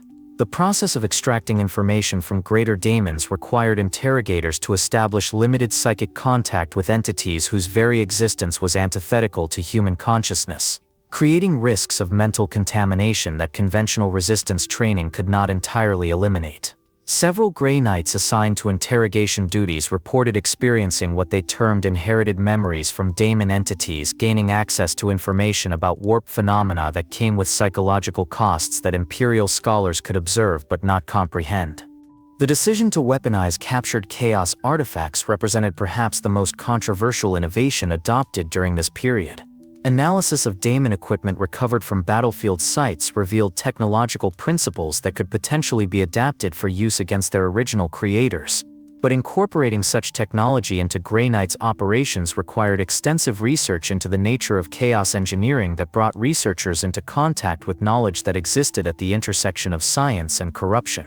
The artifacts themselves seemed to resist analysis, displaying behaviors that suggested malevolent intelligence designed to corrupt those who studied them too closely. Experimental weapon development programs initiated during this period produced armaments that incorporated principles derived from daemon technology, while attempting to maintain the spiritual purity essential to Grey Knight's effectiveness. These hybrid weapons, designated as sanctified chaos tech in classified research reports, demonstrated enhanced effectiveness against daemon entities while creating psychic emanations that disturbed even veteran Grey Knights who wielded them. Testing revealed that prolonged exposure to these weapons could cause subtle psychological changes that enhanced combat effectiveness while gradually eroding the mental disciplines that provided resistance to warp phenomena. The recruitment of individuals with questionable backgrounds marked another significant departure from traditional Grey Knight standards.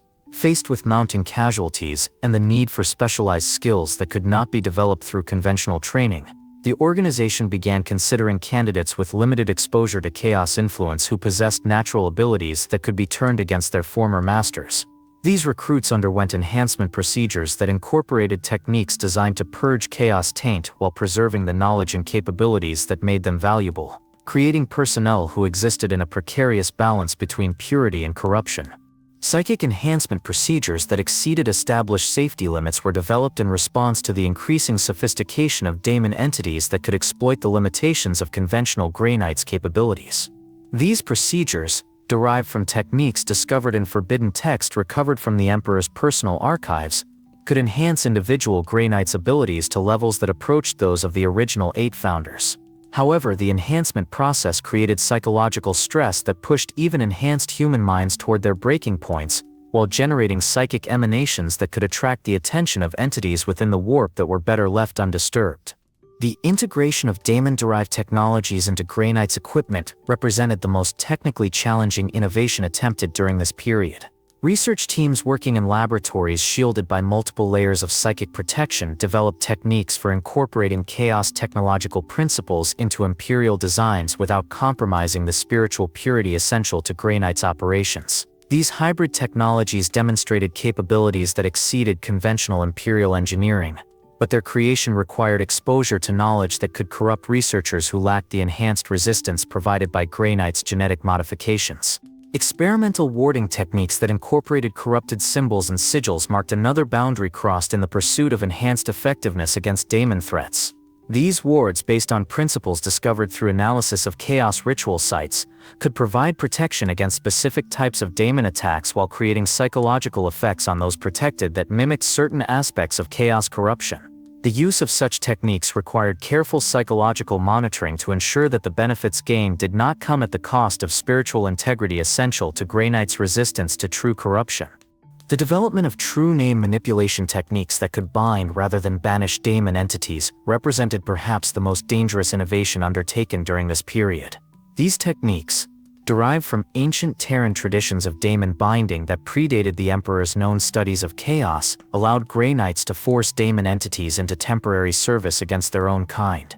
The process required establishing psychic links with entities whose very existence was designed to corrupt human consciousness, creating risks that could not be entirely mitigated through conventional protective measures. Cooperation with radical Inquisitor factions provided access to resources and knowledge that orthodox Imperial doctrine would never have permitted, but also created political vulnerabilities that could compromise Grey Knight's operational security. These alliances allowed access to forbidden archives and experimental technologies that enhanced Grey Knight's capabilities while creating obligations that conflicted with traditional independence from Imperial political structures. The knowledge gained through these partnerships included techniques for manipulating warp phenomena that existed at the boundaries between science and sorcery. The point of no return was reached with the discovery and activation of devices classified in Imperial archives as prognosticars, artifacts that could predict daemon activity through methods that incorporated elements of both Imperial augury and chaos divination. These devices provided tactical intelligence that dramatically enhanced Grey Knight's operational effectiveness while exposing users to psychic emanations that could gradually erode the mental barriers that provided resistance to warp influence. Analysis revealed that the devices operated through principles that required limited cooperation with entities existing within the Imperium, creating relationships that could not be terminated once established. The success achieved through these desperate innovations exceeded all expectations while creating hidden costs that would only become apparent in later centuries. Victory rates against daemon incursions increased dramatically as Grey Knight's forces equipped with enhanced weapons and supported by improved intelligence capabilities achieved tactical successes that had been impossible using conventional methods. Daemon banishment records reached unprecedented levels as new techniques proved capable of permanently destroying entities that had previously been considered merely containable. However, the psychological monitoring systems established to track the effects of these innovations revealed concerning trends among Grey Knight's personnel, who had been exposed to the new techniques and technologies. Reports of unusual dreams, enhanced psychic sensitivity, and subtle behavioral changes suggested that the boundaries between purity and corruption were more permeable than previously believed. Most disturbing were indications that some Grey Knights were developing capabilities that exceeded their original enhancement parameters, gaining abilities that appeared to derive from sources outside conventional Imperial psychic training. The realization that knowledge once gained could not be unlearned forced recognition that the organization had crossed philosophical boundaries that could not be recrossed. The techniques developed during this period had proven effective against the evolved chaos threat, but their implementation had created obligations and vulnerabilities that would shape Grey Knight's operations for millennia to come. The success achieved through desperate innovation had come at costs that even their enhanced resistance to corruption could not entirely mitigate, creating a legacy that would test the organization's fundamental principles in trials yet to come. The decision to continue using these enhanced capabilities while attempting to mitigate their risks established patterns of operational compromise that would define Grey Knight's doctrine throughout the subsequent history of the organization.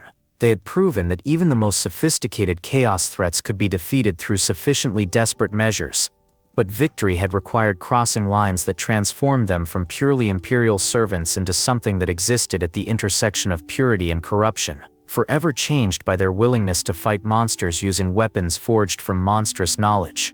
The origins of what would become known as the Months of Shame can be traced to a single moment of catastrophic misjudgment that transformed the Grey Knights from humanity's most secretive protectors into the center of an Imperial civil war that would shatter millennia of carefully constructed alliances. The incident began during the First War for Armageddon, when the Daemon Primarch Angron manifested in real space with a host of Khorne berserkers and lesser daemons that threatened to transform the strategically crucial Hive world into a daemon world of unprecedented scale. The Grey Knights' response to this threat, while tactically successful beyond all expectations, created political consequences that would ultimately prove more damaging to Imperial unity than the daemon incursion itself. Logan Grimnar and his Space Wolves had fought alongside the Grey Knights during the climactic battle against Angron, witnessing firsthand the daemon hunting capabilities that the Imperium's most classified warriors brought to bear against threats that conventional forces could not even comprehend. The Space Wolves watched in awe as Grey Knights banished the Daemon Primarch through techniques that combined military precision with psychic mastery, achieving a victory that preserved not only Armageddon but potentially dozens of surrounding systems that would have fallen to cascading daemon incursions. However, their admiration for Grey Knight's combat effectiveness was destined to transform into implacable hostility when they learned the price that Imperial doctrine demanded for witnessing such classified operations. The decision to implement memory modification procedures on the surviving Imperial Guard regiments and civilian populations of Armageddon represented the culmination of security protocols that had been developed during the Grey Knights' foundational period, when the absolute necessity of maintaining operational secrecy had seemed to justify any measures required to preserve their effectiveness. Inquisitor Jarl's daughter, representing the most hardline faction within the Ordo Malleus, argued that allowing knowledge of Grey Knights' capabilities to spread among conventional Imperial forces would compromise their effectiveness against future daemon threats, while potentially creating vulnerabilities that Chaos forces could exploit through targeted corruption of informed personnel. The scope of the memory modification operation exceeded anything previously attempted in Imperial history, requiring the systematic processing of over 12 million individuals who had witnessed some aspect of Grey Knight's operations during the Armageddon campaign. The procedures, conducted using techniques derived from the Emperor's personal archives and implemented through a combination of psychic manipulation and selective surgical intervention, were designed to eliminate specific memories while leaving other cognitive functions intact. However, the scale of the operation necessitated the use of less precise methods than had been employed in previous smaller-scale incidents, creating risks that even the most experienced practitioners could not entirely mitigate. Logan Grimnar's refusal to submit his warriors to memory modification created the catalyst for the conflict that would follow. The Space Wolves' Great Wolf argued that his warriors had fought with honor alongside the Grey Knights and had earned the right to retain their memories of the victory they had helped achieve. More fundamentally, he questioned the moral authority of any Imperial organization to systematically alter the minds of loyal servants who had risked their lives in defense of the Imperium. His challenge to Grey Knight's authority represented the first time in their operational history that another Space Marine chapter had directly opposed their security protocols. The political manipulation orchestrated by radical Inquisitor factions transformed what should have been a manageable diplomatic disagreement into an armed conflict that would claim thousands of lives on both sides. These Inquisitors, led by figures whose names remain classified even in contemporary Imperial records, saw the Space Wolves' defiance as an opportunity to establish precedents for inquisitorial authority over Space Marine chapters that had long operated with near-complete independence. They deliberately escalated the situation by demanding that the Space Wolves submit to collective punishment for their refusal to comply with legitimate inquisitorial directives. Internal threats to Grey Knight's unity emerged as individual members of the organization began questioning the morality of implementing security measures that effectively punished loyal Imperial servants for their service to the Imperium. A significant minority within the Grey Knights' leadership argued that the absolute secrecy that had been essential during their founding was becoming counterproductive in an era when daemon threats required coordinated responses from multiple Imperial organizations. These internal critics suggested that selective cooperation with trusted allies would enhance rather than compromise their operational effectiveness. The turning point came when Inquisitor Hyperion, a Grey Knights member who had served with distinction during the Armageddon campaign, publicly challenged the decision to proceed with punitive measures against the Space Wolves.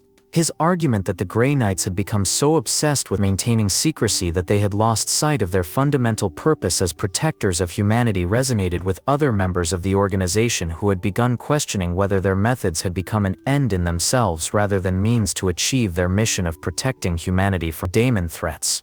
The spreading corruption through Imperial command structures became apparent as different factions within the Inquisition began using the conflict to advance their own political agendas rather than seeking resolution that would preserve Imperial unity. Radical Inquisitors saw the crisis as an opportunity to establish their authority over Space Marine chapters that had traditionally operated with minimal oversight, while Puritan factions argued that any compromise with the Space Wolves would set dangerous precedents for future challenges to inquisitorial authority. The politicization of what should have been a military and security matter created divisions that extended far beyond the immediate participants in the conflict. The realization that centuries of cooperative relationships were being destroyed for political advantage came too late to prevent the escalation that followed. Space Marine chapters that had maintained cordial relationships with both the Grey Knights and the Space Wolves found themselves forced to choose sides in a conflict that many viewed as artificially created by inquisitorial ambition rather than genuine security necessities. The Imperial Fists, Salamanders, and several other chapters expressed varying degrees of sympathy for the Space Wolves' position, creating a coalition of opposition that the Grey Knights had never anticipated facing. Chaos forces monitoring Imperial communications networks recognized the opportunity presented by this division and began implementing operations designed to exploit the conflict for their own purposes. Intelligence analysis conducted years later revealed that several of the most inflammatory incidents during the early stages of the crisis had been engineered by Chaos agents seeking to ensure that the conflict would escalate beyond the point where diplomatic resolution remained possible.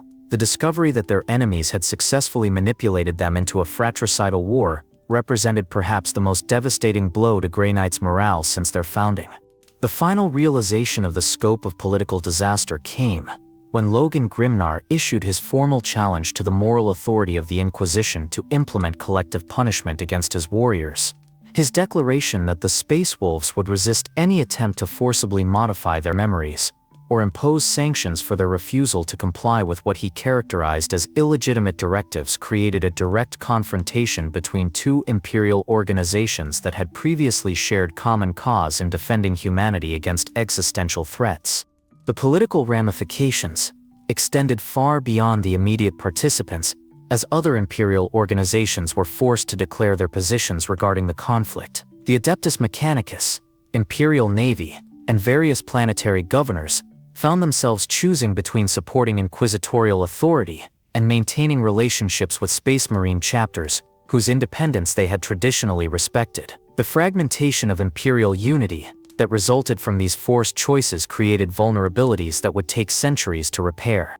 Intelligence reports from this period reveal that the Grey Knights' leadership had begun to recognize that their absolute commitment to secrecy had created more problems than it solved. But the political momentum of the crisis had advanced beyond the point where rational analysis could influence outcomes. The organization found itself committed to a course of action that contradicted their fundamental purpose of protecting humanity, yet unable to change direction without appearing to validate the accusations of their critics and potentially compromising their effectiveness against future daemon threats.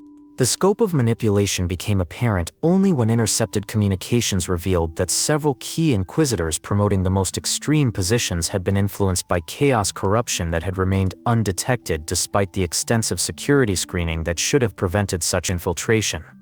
The discovery that their enemies had successfully placed agents within the highest levels of the organizations responsible for their oversight forced recognition that the security measures they had developed to protect against external threats had proven inadequate against sophisticated internal corruption.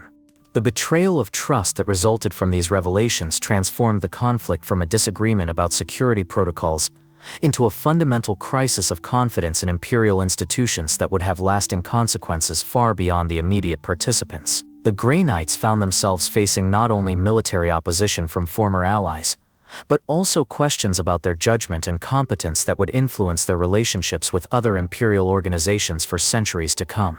The infrastructure breakdown that followed the initial confrontation between Grey Knights and Space Wolves' forces created a cascade of institutional failures that exceeded even the most pessimistic projections of how far the crisis might spread. Communication networks that had operated seamlessly for centuries suddenly found themselves carrying conflicting orders and contradictory intelligence as different Imperial factions attempted to assert their authority over the developing situation. The carefully constructed web of cooperation that had enabled coordinated responses to daemon threats across multiple star systems began to unravel as organizations that had shared intelligence and resources for millennia suddenly found themselves questioning each other's motives and reliability. The severing of supply lines that had supported Grey Knight's operations across Imperial space forced immediate modifications to operational doctrine that compromised the organization's effectiveness against daemon threats at precisely the moment when Chaos forces were beginning to exploit Imperial division for their own purposes. Manufacturing facilities that had produced specialized equipment for Grey Knight's use found their access to raw materials restricted by Imperial Navy commands that could no longer distinguish between legitimate military requirements and potential support for forces that some Imperial authorities now classified as rebels. The production of Nemesis weapons and Aegis armor systems slowed to a fraction of previous levels as artificers were forced to work with substandard materials or faced restrictions on their access to the blessed components essential to their craft. The termination of intelligence sharing between Grey Knights and other Imperial organizations created operational blindness that allowed daemon incursions to establish footholds that should have been prevented through early intervention. Inquisitor cells that had provided crucial reconnaissance and threat assessment capabilities found themselves prohibited from cooperating with Grey Knights' forces, while astropathic communications that had coordinated multi-system operations were restricted or monitored by authorities seeking to prevent what they characterized as coordination between rebel forces. The result was a dramatic increase in successful daemon manifestations across Imperial space as the early warning systems that had enabled preventive intervention were systematically dismantled. Operational bases that had served as staging areas for daemon hunting operations across dozens of star systems found themselves isolated from supply networks and reinforcement capabilities as Imperial authorities implemented restrictions designed to prevent their use by forces now classified as potentially treasonous. The hidden facilities on Titan remained secure, but forward operating bases across Imperial space became untenable as local Imperial commanders received orders to restrict their cooperation with Grey Knights personnel. The abandonment of these facilities created gaps in daemon threat coverage that Chaos forces quickly moved to exploit. The fragmentation of the Grey Knights organization itself represented perhaps the most serious consequence of the escalating crisis, as individual members found themselves forced to choose between loyalty to their brotherhood and their assessment of what course of action would best serve their fundamental mission of protecting humanity from daemon threats. The hardline faction, led by those who argued that absolute secrecy remained essential regardless of political consequences, insisted on continuing efforts to enforce memory modification protocols and punish resistance to legitimate inquisitorial authority. A growing moderate faction argued that the organization's obsession with secrecy had become counterproductive and that selective cooperation with trusted allies would enhance rather than compromise their effectiveness.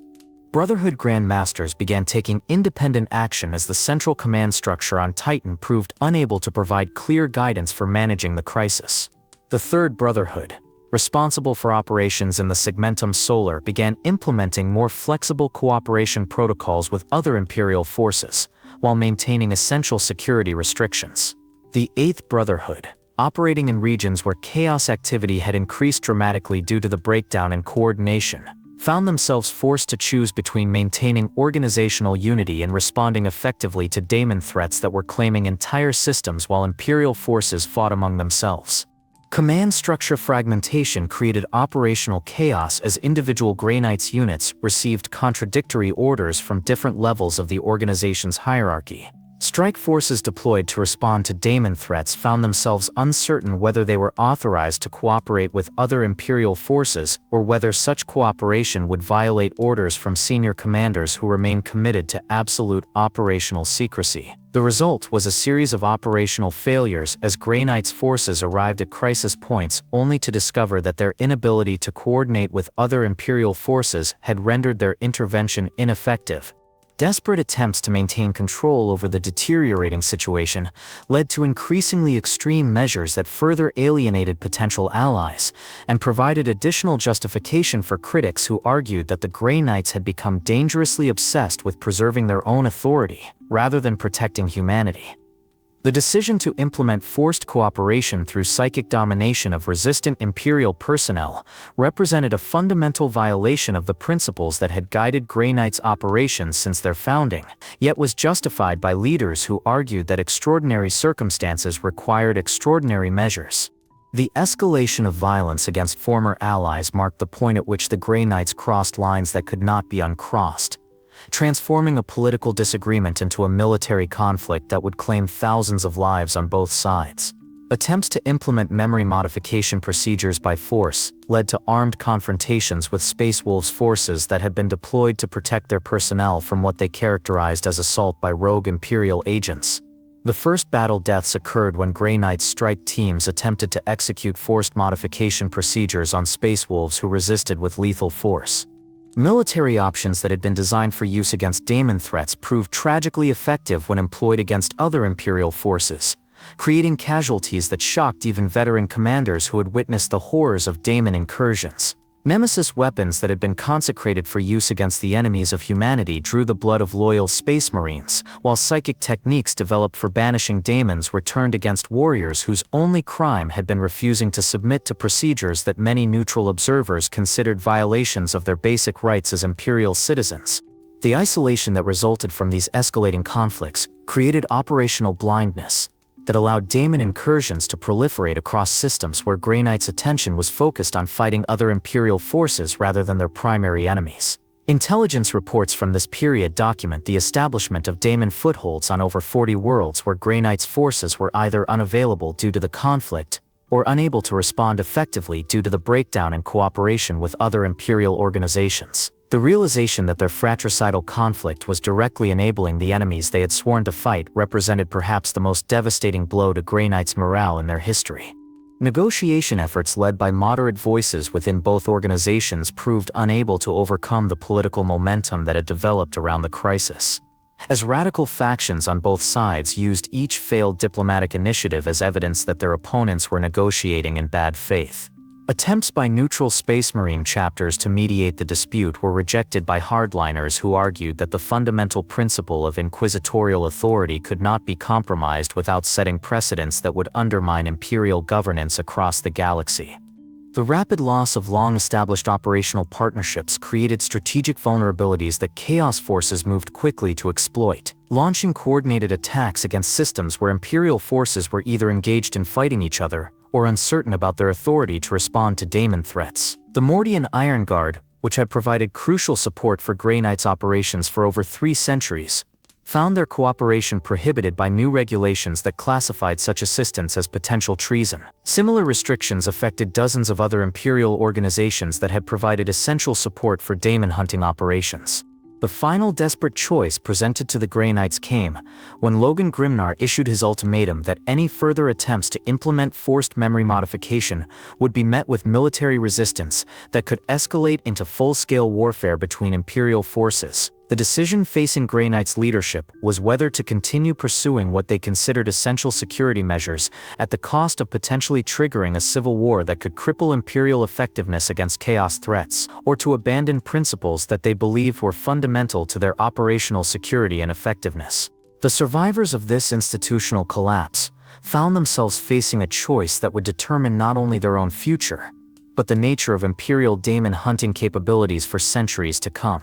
The precedents established during this crisis would influence relationships between Imperial organizations long after the immediate participants had been forgotten, while the lessons learned about the costs of absolute secrecy would reshape strategic thinking about the balance between security and cooperation in an environment where humanity's survival depended on unity against existential threats.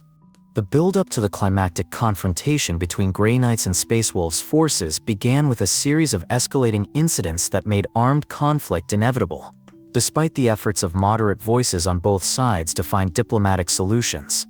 The trigger event occurred when Inquisitor Lord Gesme Kaisnaros arrived at Fenris with a fleet of Grey Knights vessels and issued an ultimatum demanding the immediate surrender of Space Wolves personnel who had witnessed Grey Knights operations during the Armageddon campaign. Logan Grimnar's response was swift and uncompromising.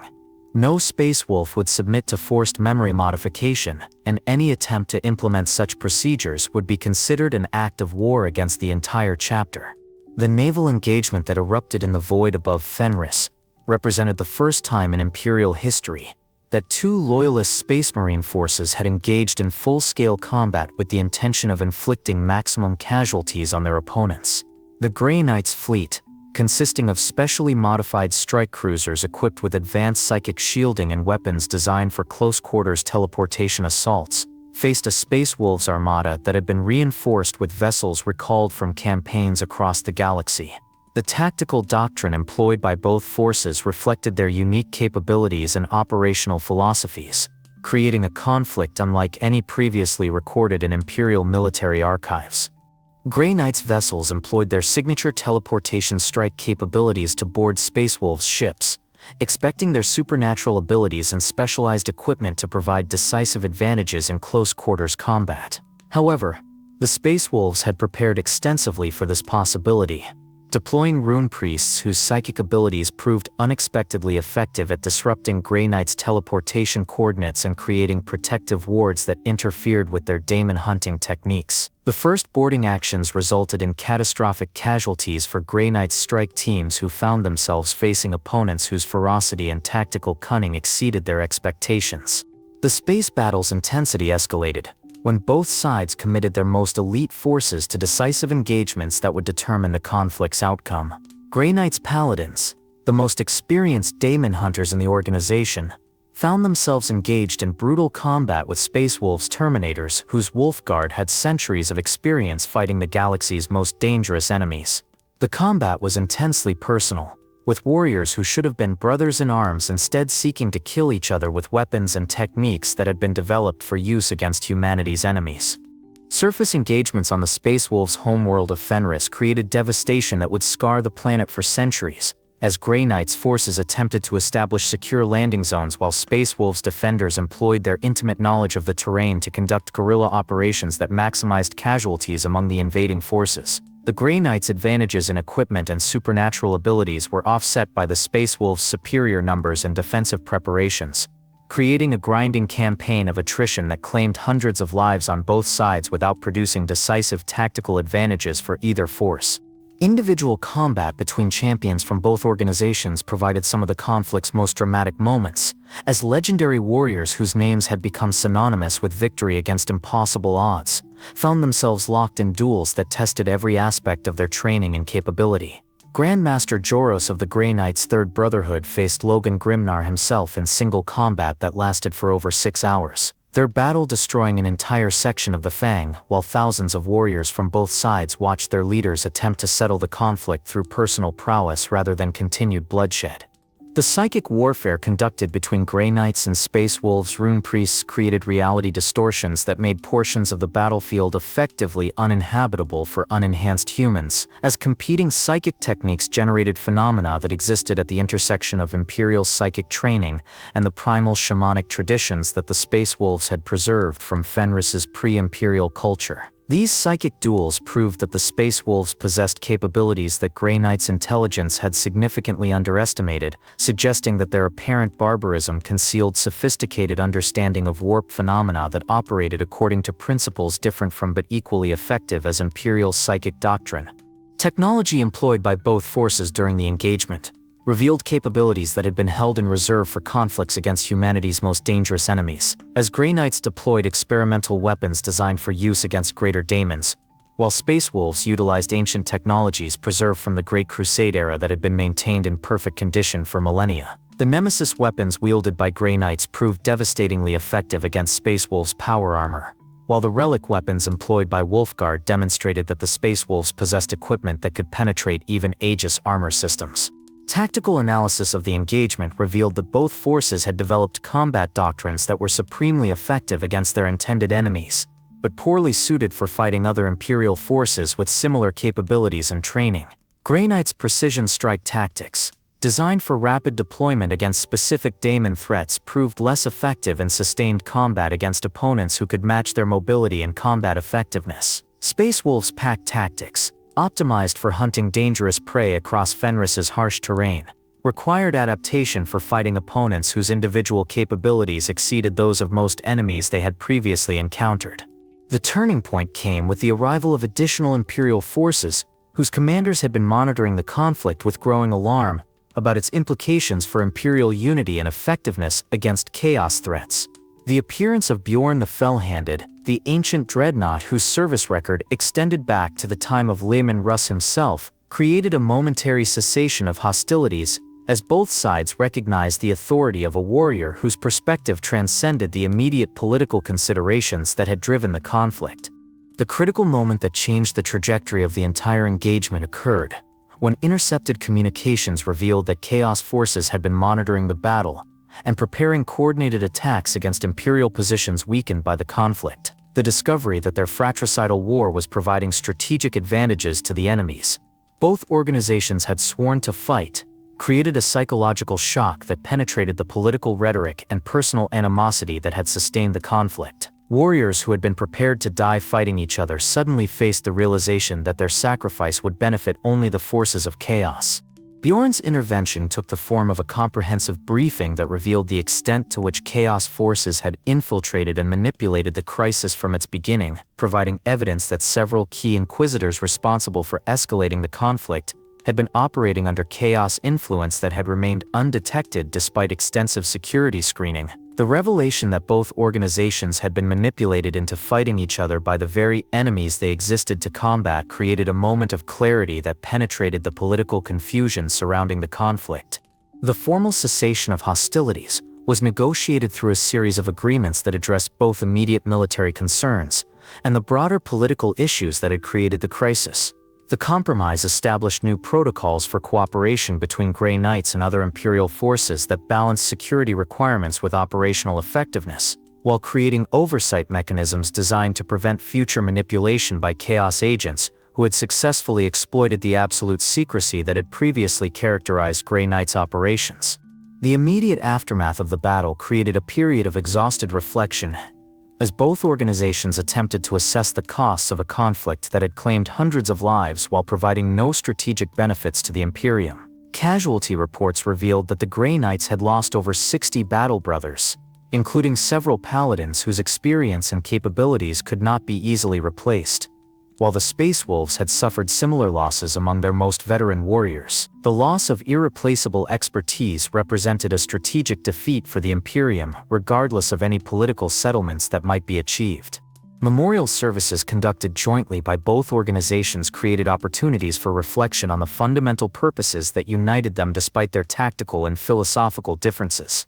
The ceremonies honored warriors who had died fighting other Imperial forces while serving their understanding of loyalty to the Emperor, creating a shared recognition that courage and dedication could lead to tragic outcomes when directed against fellow servants of humanity rather than its enemies. The psychological impact of the conflict extended far beyond its immediate participants. As other Imperial organizations observed the devastating effectiveness of Imperial weapons and tactics when employed against loyalist forces rather than enemies of humanity, the demonstration that Space Marine capabilities could be turned against other Imperial forces created concerns about the potential for future conflicts that could fragment the Imperium's military effectiveness at times when unity against existential threats was essential for survival. The establishment of new cooperative protocols represented an attempt to create institutional safeguards against future manipulation, while preserving the operational capabilities that both organizations brought to humanity's defense against chaos threats.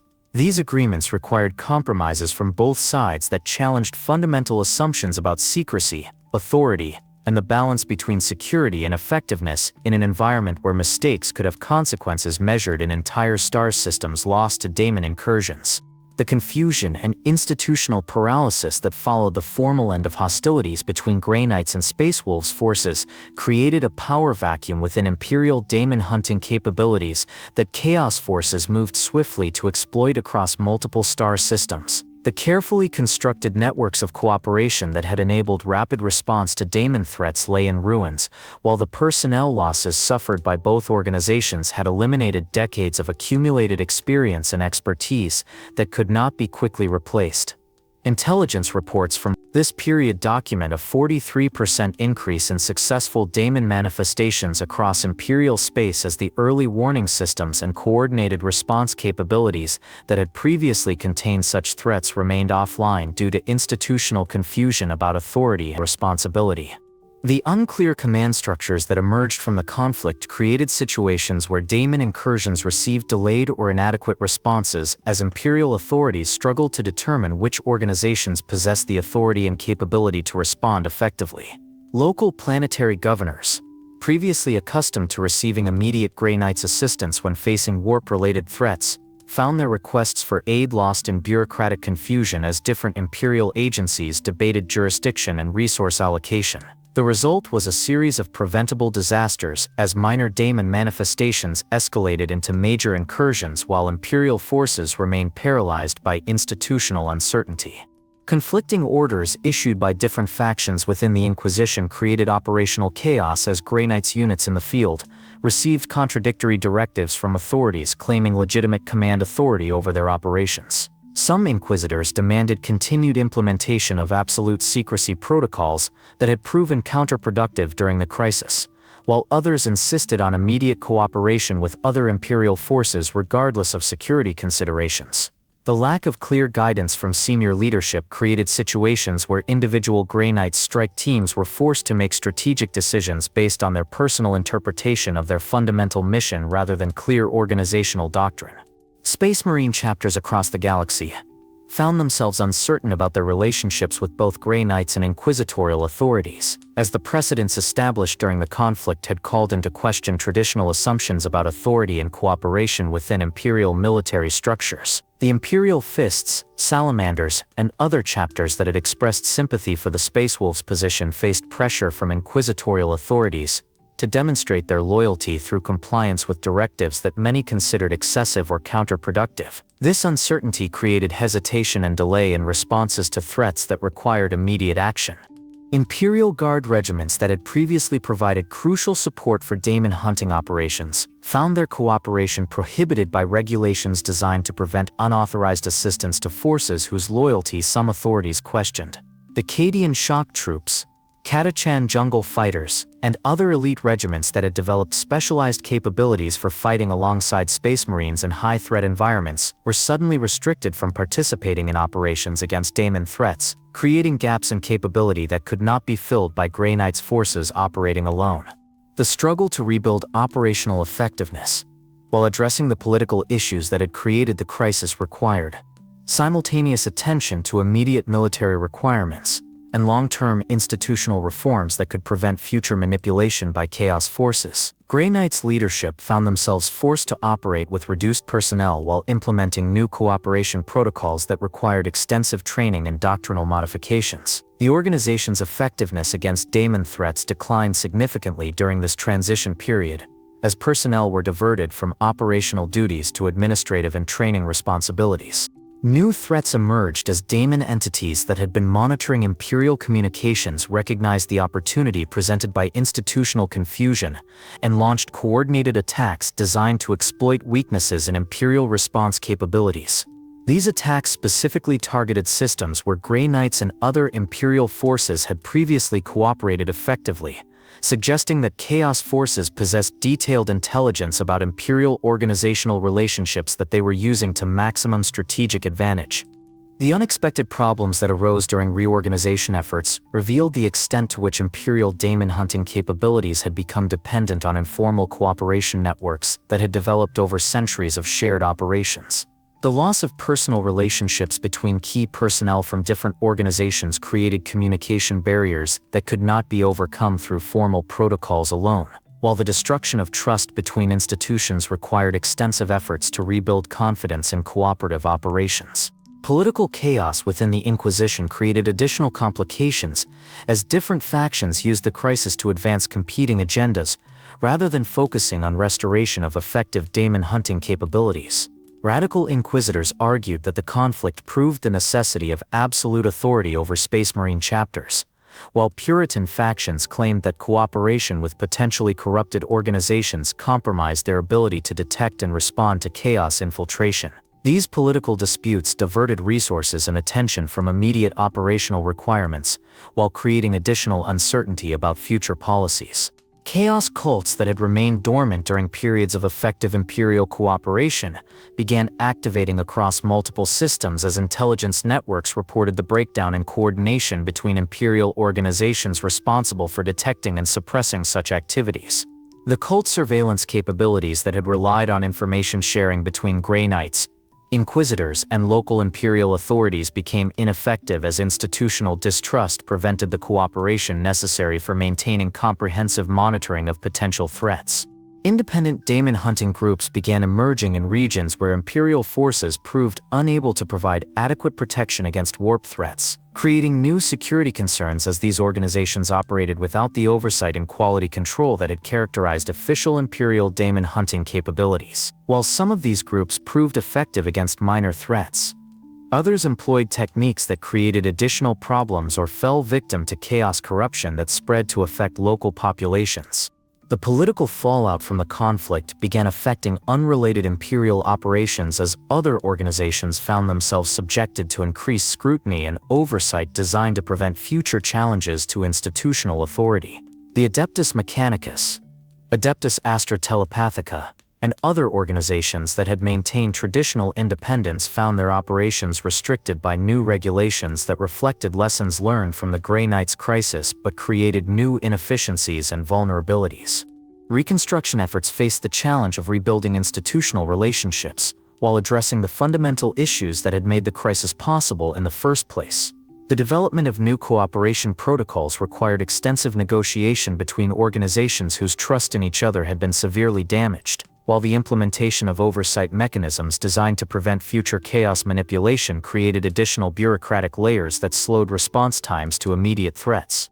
Resource allocation became a contentious issue, as organizations competed for funding and personnel to rebuild capabilities that had been damaged during the conflict. The Grey Knights' requirement for specialized equipment and training facilities competed with other Imperial priorities, while the Space Wolves' need to replace losses suffered during the fighting created additional demands on limited resources.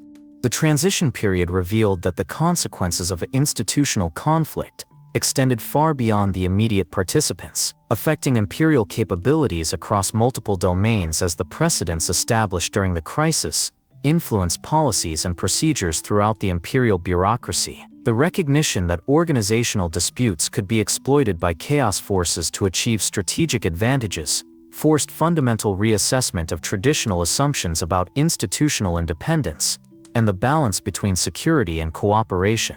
The growing realization that the immediate consequences represented only the beginning of a much larger transformation process created uncertainty about the long-term implications of changes being implemented in response to lessons learned during the crisis. The institutional reforms required to prevent future manipulation would take decades to implement fully, while the restoration of effective cooperation would require rebuilding trust that had been destroyed in a matter of months, but had taken centuries to develop originally.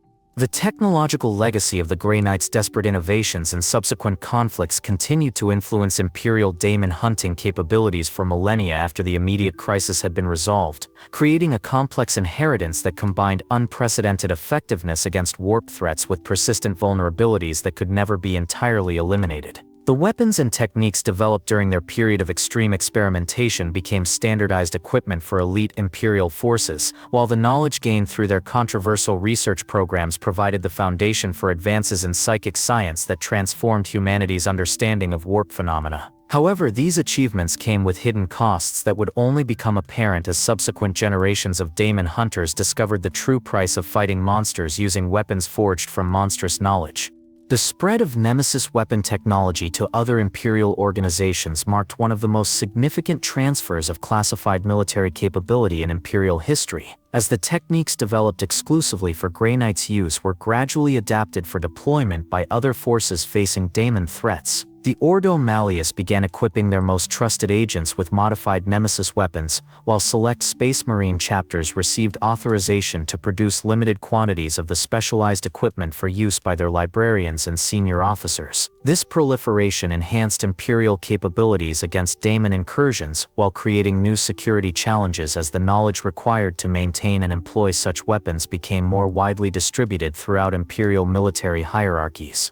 Aegis armor principles found application in the development of enhanced protection systems for other Imperial organizations whose personnel faced regular exposure to warp phenomena, including modifications to Inquisitor armor systems and specialized equipment for Imperial Guard regiments assigned to daemon hunting support roles. The blessing techniques that made such protection possible became standardized procedures within the Adeptus Mechanicus, creating new categories of sacred technology that required extensive training and certification to produce safely. The expansion of these capabilities represented a fundamental shift in Imperial defensive doctrine that reflected hard-learned lessons about the inadequacy of conventional protection against entities that could attack through both physical and spiritual means. Psychic warding techniques developed by the Grey Knights became incorporated into the standard curriculum of the Adeptus Astra Telepathica, providing Imperial psychers across the galaxy with enhanced protection against daemon attempts at possession and corruption.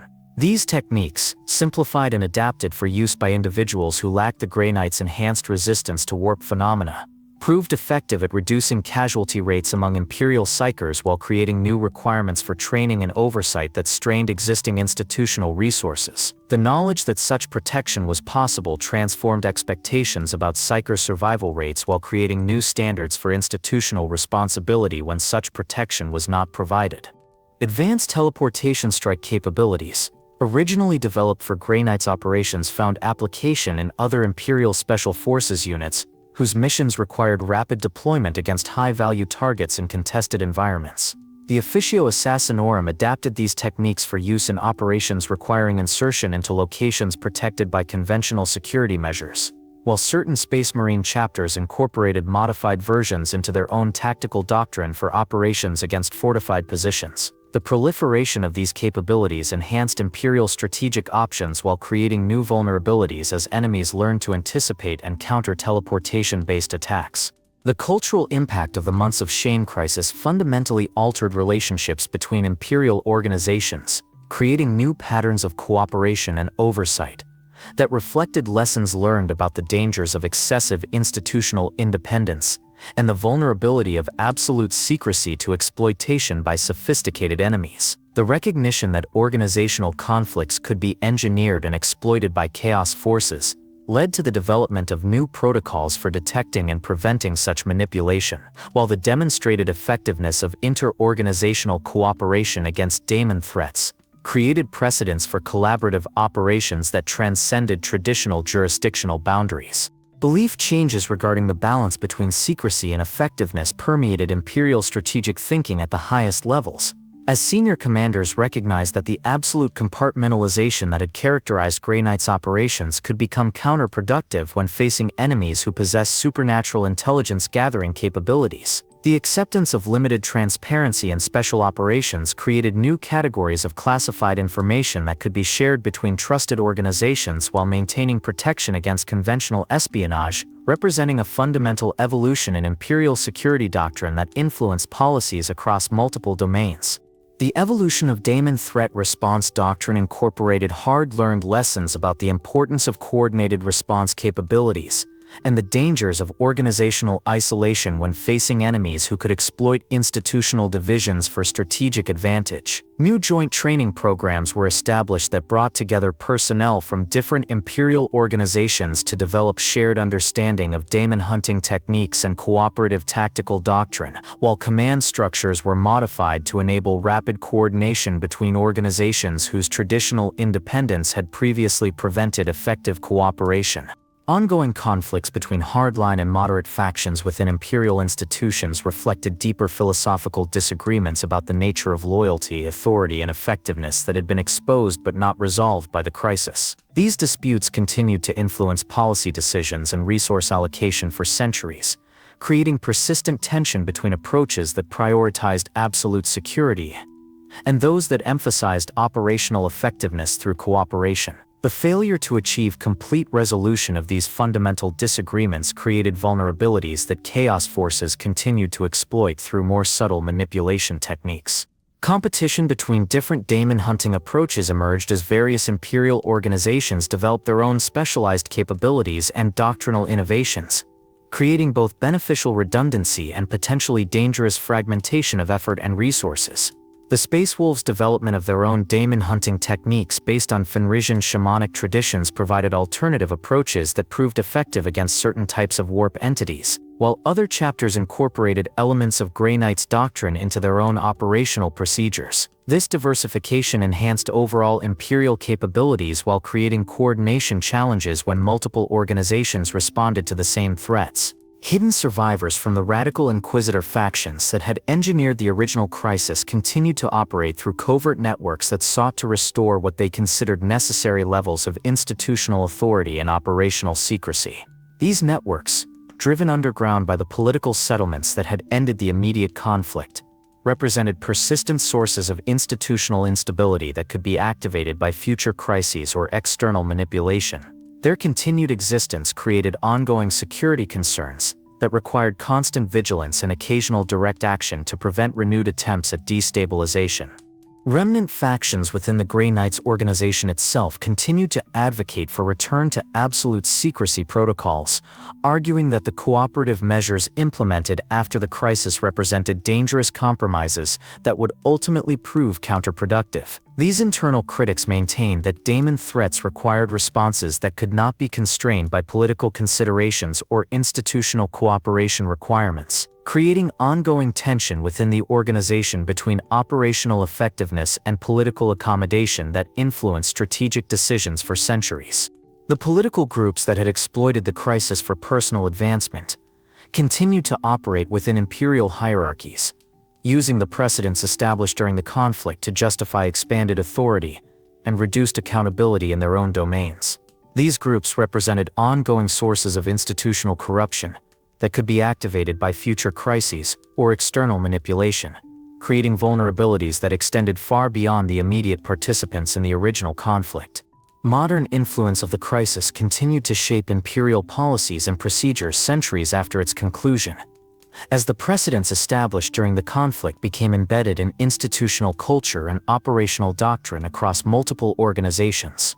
The recognition that even the most classified operations could be compromised through political manipulation led to the development of new oversight mechanisms and accountability measures that balanced security requirements with the need for institutional transparency.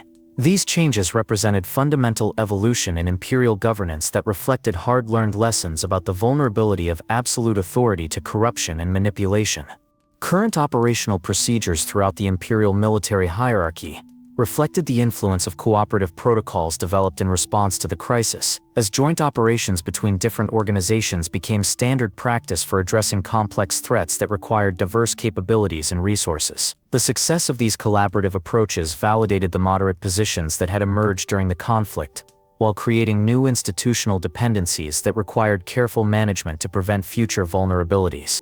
The ongoing political ramifications of the crisis continued to influence relationships between imperial organizations at the highest levels of command, as senior leaders who had participated in or observed the conflict carried forward institutional memories that shaped their approaches to cooperation and authority. These personal and professional relationships created informal networks of cooperation and mutual support that supplemented official protocols while sometimes creating conflicts with formal institutional hierarchies. Legacy effects on recruitment and training programs across imperial organizations reflected incorporation of lessons learned about the importance of institutional cooperation and the dangers of excessive specialization that could create vulnerabilities to manipulation by sophisticated enemies. New curricula emphasized the development of personnel who could operate effectively within joint command structures, while maintaining the specialized capabilities that made their organizations effective against specific types of threats. The modern era of the 41st millennium has brought new discoveries about the Grey Knights' genetic origins that challenge fundamental assumptions about the Emperor's methods and intentions during their creation, revealing evidence that their enhancement protocols incorporated elements that remain beyond current imperial understanding even after 10 millennia of study and refinement. Recent archaeological expeditions to sites associated with the Emperor's personal laboratories have uncovered fragments of genetic material and enhancement records that suggest the original 8 founders underwent modifications that went far beyond anything previously documented, incorporating elements that appear to derive from sources that existed outside conventional human genetic templates entirely.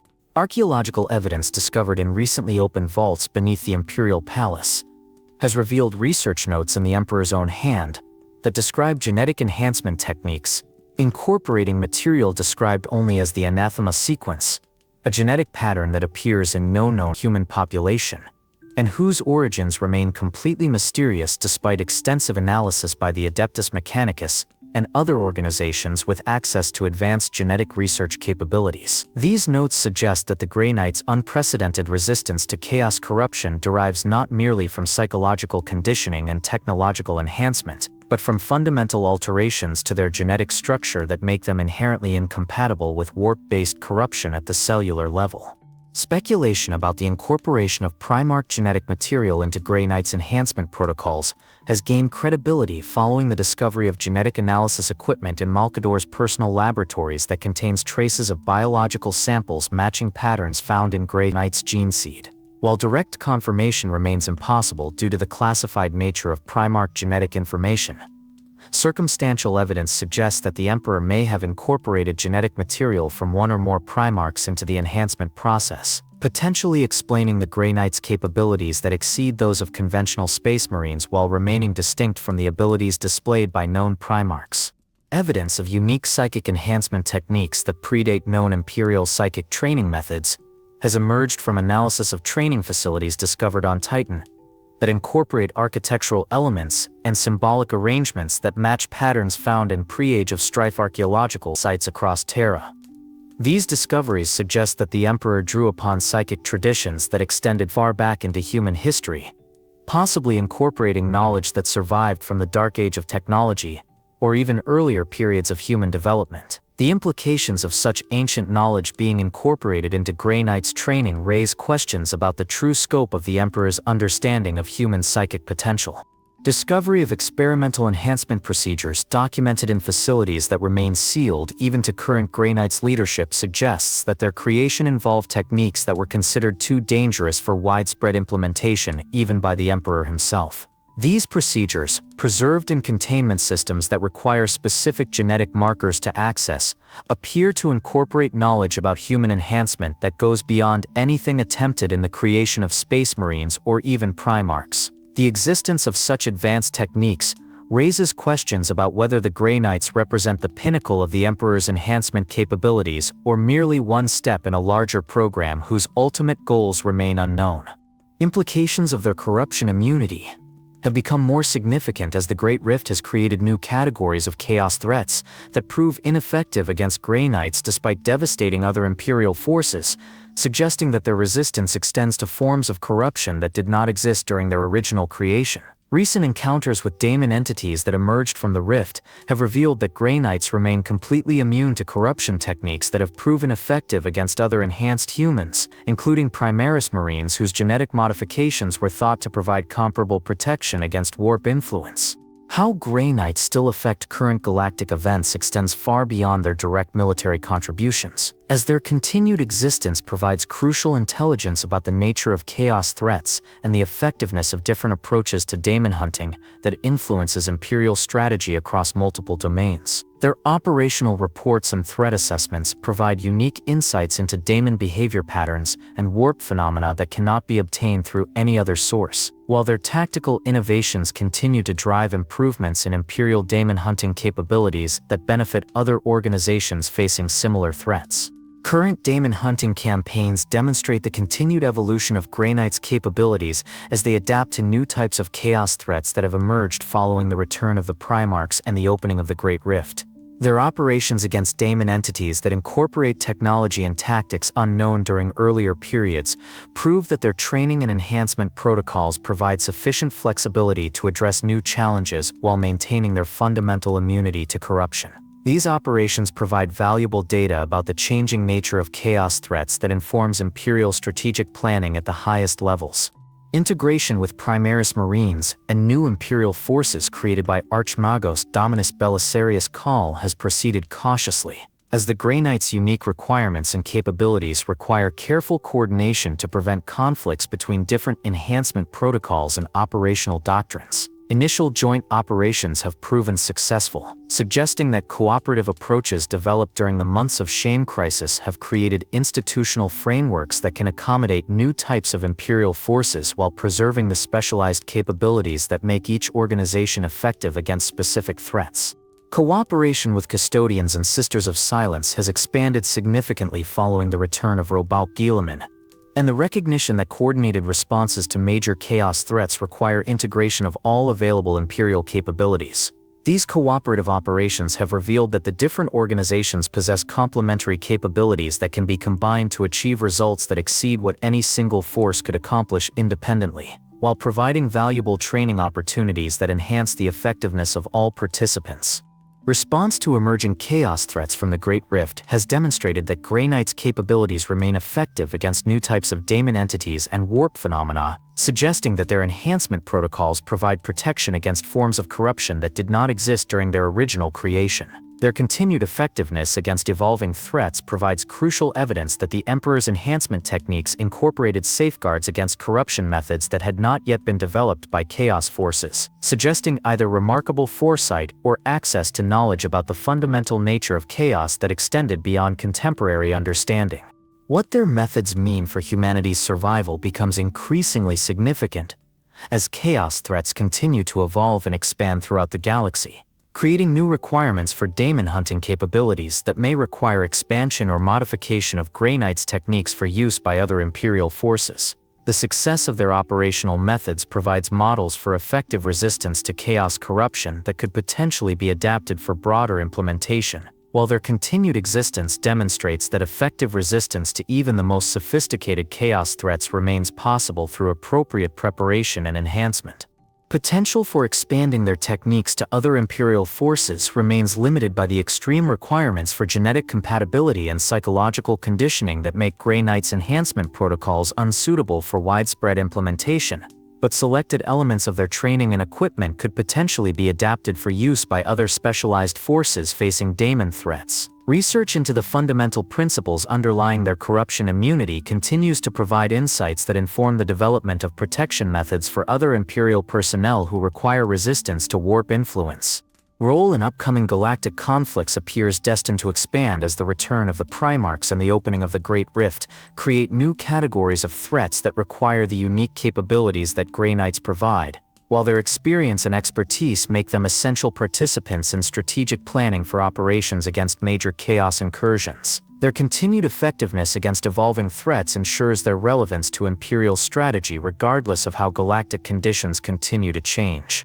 Connection to the Emperor's grand design remains one of the greatest mysteries surrounding their existence, as evidence suggests that their creation was part of a larger plan for humanity's development that extended far beyond immediate military requirements for daemon hunting capabilities. The sophistication of their enhancement protocols and the complexity of their organizational structure suggest that they were designed to serve purposes that remain partially unrealized even after 10 millennia of operation, raising questions about whether their ultimate role in humanity's future has yet to be revealed. Their place in the eternal war against chaos represents both humanity's greatest achievement in creating effective resistance to corruption and a reminder of the terrible cost that such resistance requires, as their very existence demonstrates that protecting humanity from its greatest enemies demands sacrifices that push the boundaries of what can be considered acceptably human. They embody the paradox of Imperial existence, the necessity of becoming something other than human in order to preserve humanity's future. In the grim darkness of the far future, where there is only war, the Grey Knights remain humanity's ultimate answer to the daemon threat that has plagued the species since its first encounters with the warp's malevolent denizens. Born from the Emperor's deepest secrets and forged in the crucible of humanity's greatest crisis, they represent both the heights of human potential and the terrible costs of absolute dedication to survival. Their story, from secret creation through triumph, betrayal, and redemption, mirrors the larger tragedy of the Imperium itself, a civilization so committed to survival that it risks losing its soul in the process. Yet as new threats emerge from the Great Rift and ancient evils stir in the galaxy's depths, the Grey Knights stand ready, their silver armor gleaming against the darkness, proof that even in the 41st millennium, some things remain uncorrupted, some oaths unbroken, and some guardians eternal in their vigilance against the terrors that would devour humanity's light. They are living testament to the Emperor's vision, and the price of protection, forever walking the line between salvation and damnation in service to a species that can never know the full scope of their sacrifice.